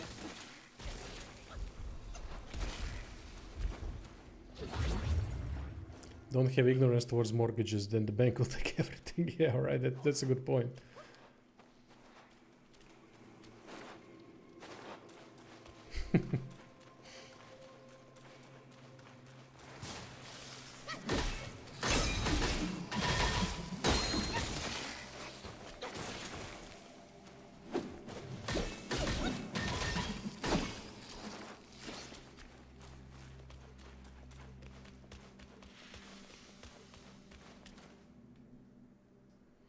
It's kind of an epic scene, I gotta say. A doorway, this thing standing on the doorway.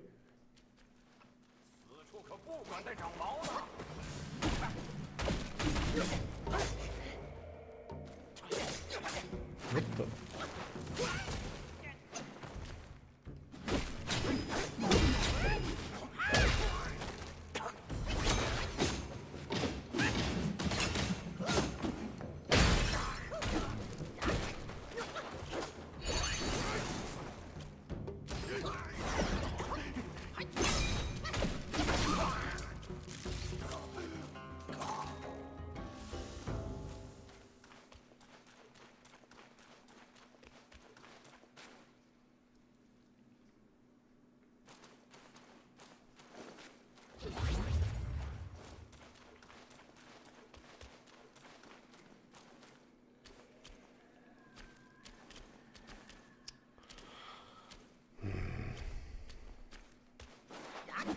Oh, come on.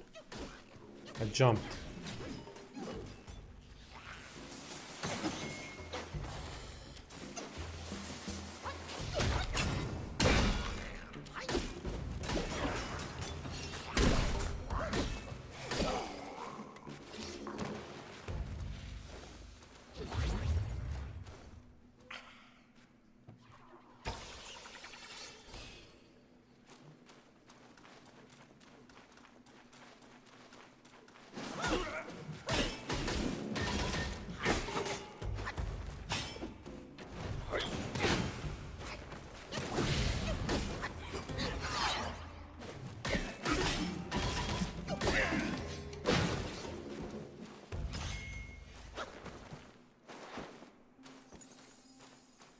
Oh, nice. Another shrine, and we are down. All the way down, it seems. Now I'm gonna go back and check out the shortcut. Maybe explore what's up on the cliff too. Oh, I thought there was a cliff. No cliff.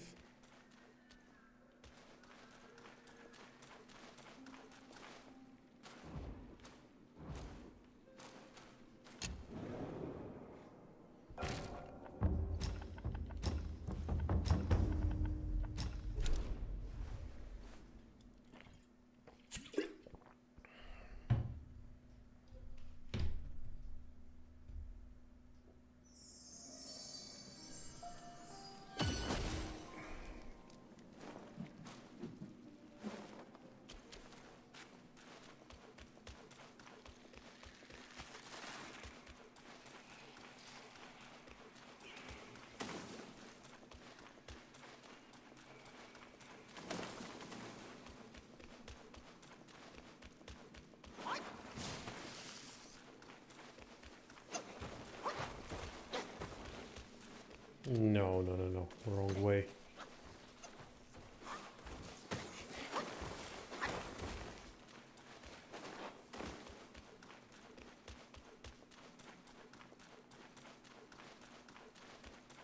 There it was. There it is.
I should probably change the armor set. This wouldn't work against bosses that don't have shock.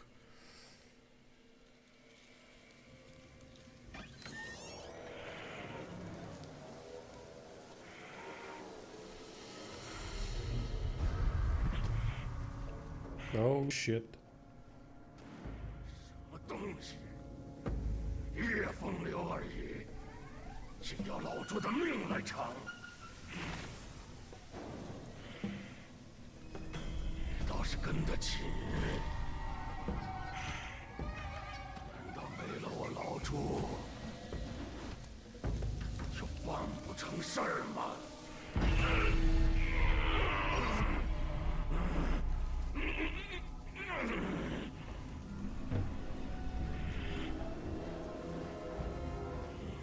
抱一个，也拖累你爷爷！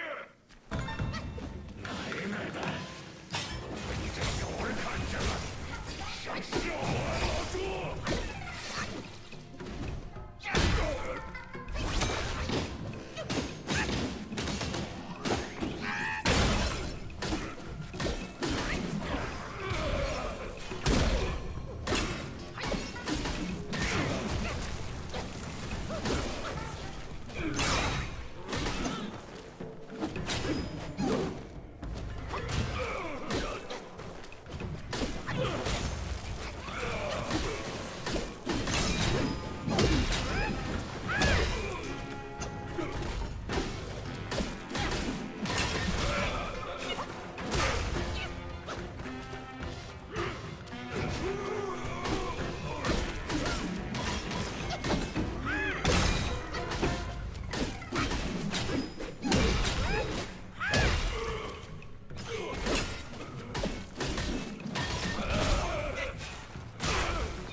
Alright, first phase, I'm guessing.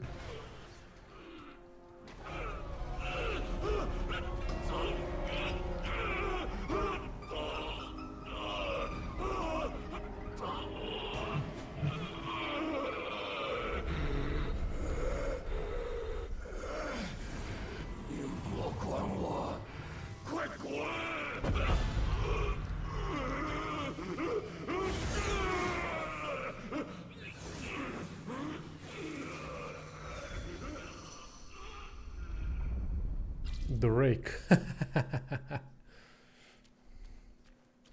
The most powerful weapon in the Chinese history. You hate the boss fight coming, alright. Let's check it out. But I will definitely change the armor. This won't do me any good here.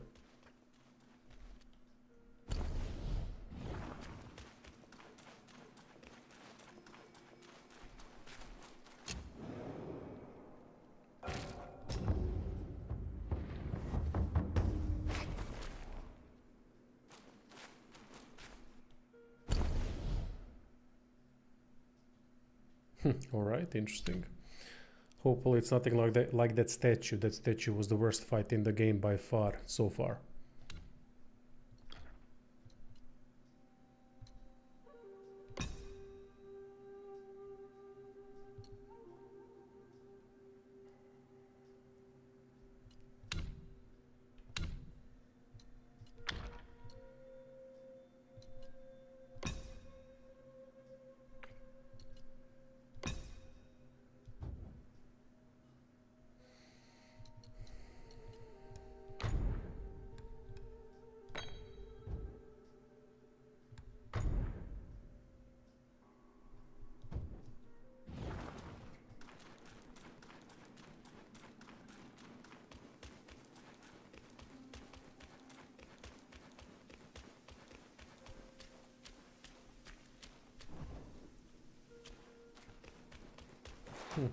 I thought that this is the progression path.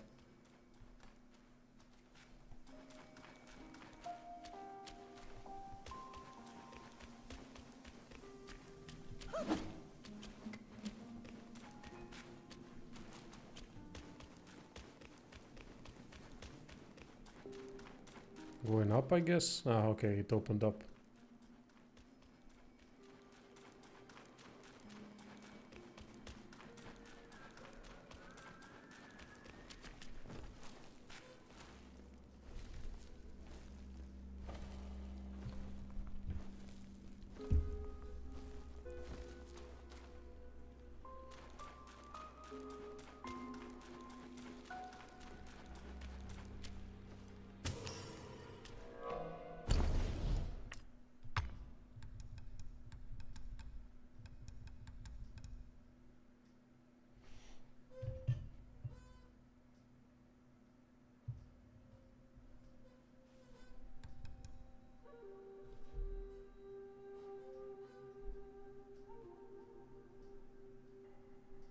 Mic is shaking for some reason, I don't know why.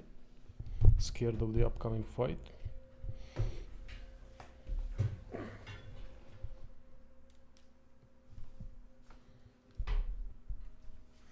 Damn wires. Sometimes I feel like a half robot. The way wires are beneath my legs. Alright, where's that anti-miasma? I'm guessing I'm gonna need it.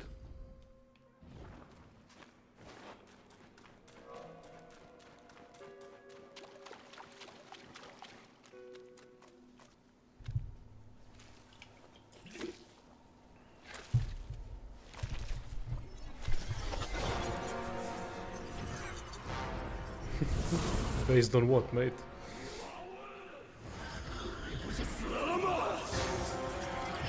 Doesn't matter. The only thing that matters is that you defeat the enemy. When, how, what? Doesn't matter.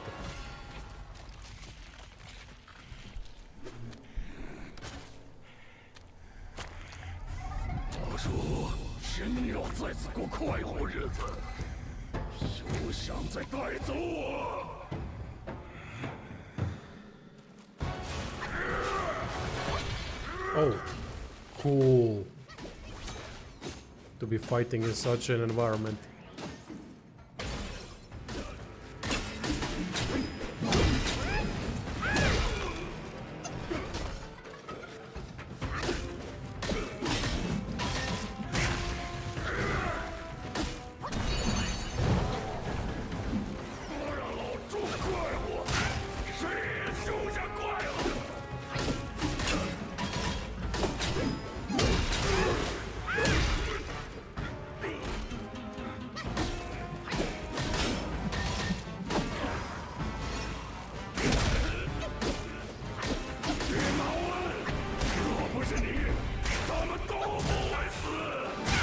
Empty.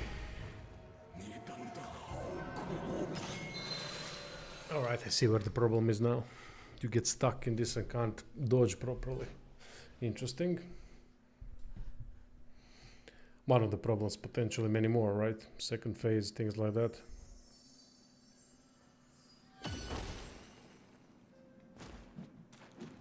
Yeah, suspected there's more.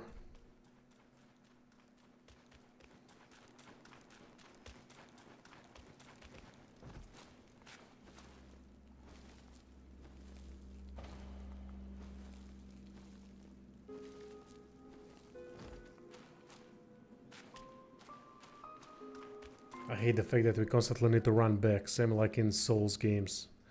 Thankfully, Enotria is one of the games that didn't use that stupid mechanic where I have to run all the way back to the boss.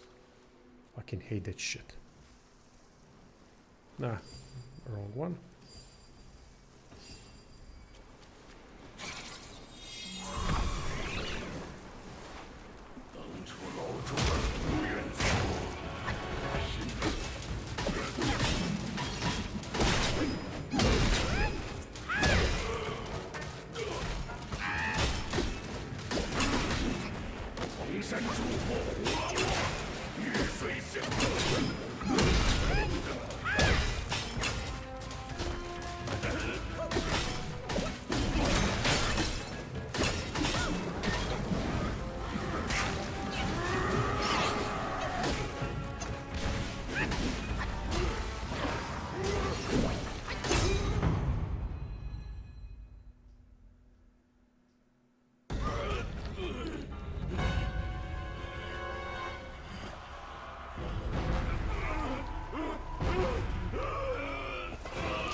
Stinks.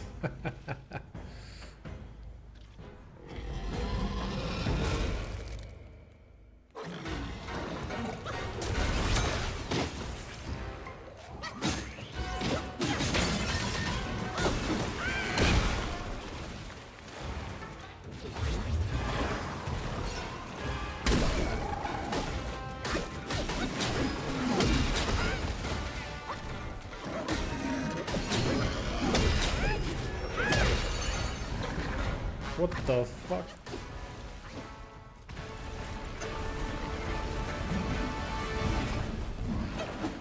Oh wow, this is incredible creative fight. This is ridiculous aesthetically.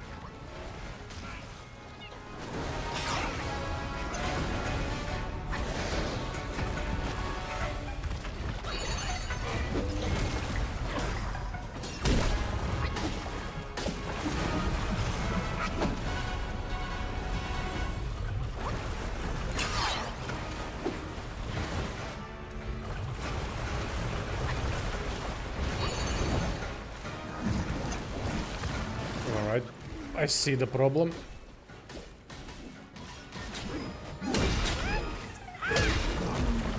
Infinite stamina.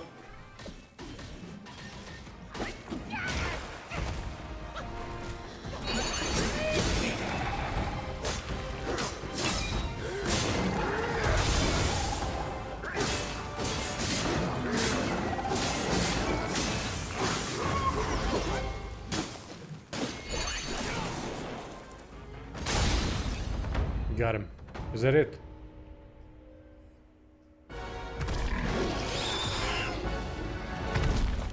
Cool fight as heck.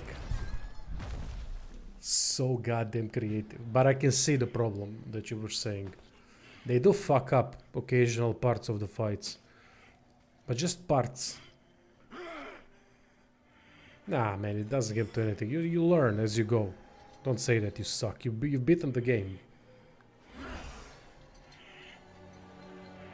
Sometimes things connect well. It's a reactionary based game, so sometimes you're gonna react a little bit better, sometimes you're gonna react a little bit worse. It just depends on the attempt. I had many attempts against other bosses that people beaten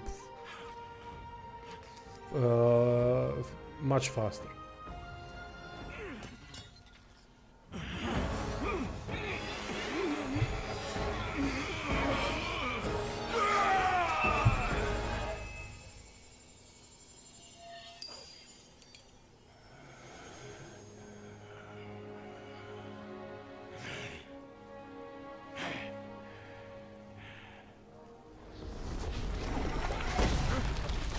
Not again. Leave him be. Ah, poor pig. The sludge thing is a cool design, I have to say. It definitely slows you down, makes it a problem, but man, it's a cool design.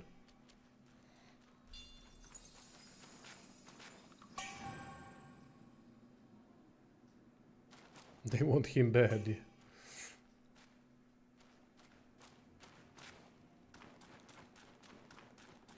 I mean, this game is impressive at times so much that it's kind of hard to believe.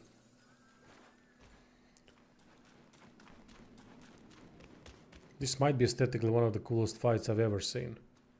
Not the coolest, but definitely one of the...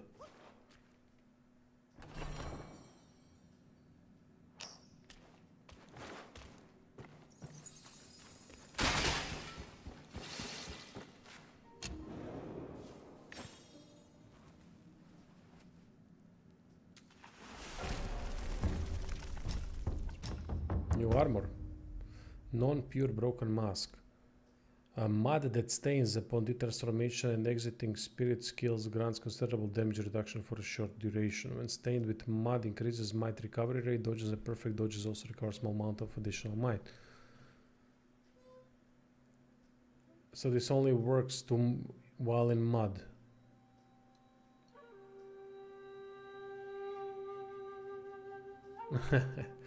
Yeah, I can't wait.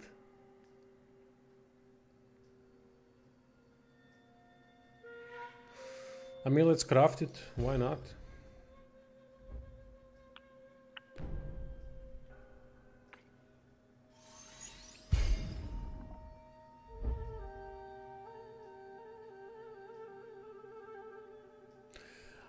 Ah, the set bonus gives me mud when I exit transformation. But wait, mud that stains upon detransformation and exiting spirit grants considerable damage reduction. When stained with mud, increases might recovery rate. But isn't might just a gauge that works in while transformed? Or am I missing something here?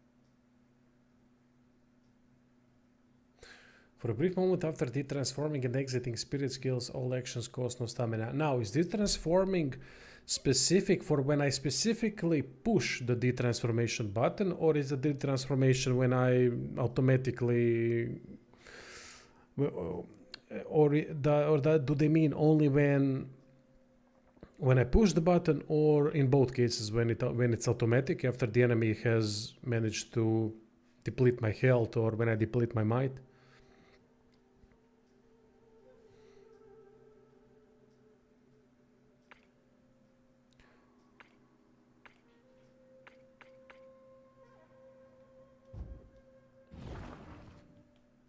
Aha, okay, thank you. And we got a Curio. Slightly increased damage reduction. This figure has equipped with Gold Sun Crow. Gold Sun Crow. Probably don't have it. Yeah, alright.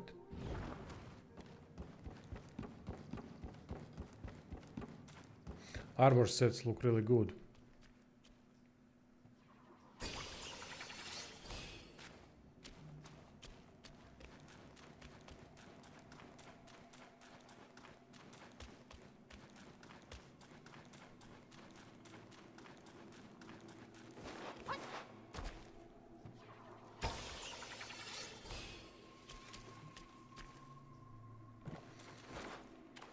Alright, you know what? I think this would be a good stopping point for today.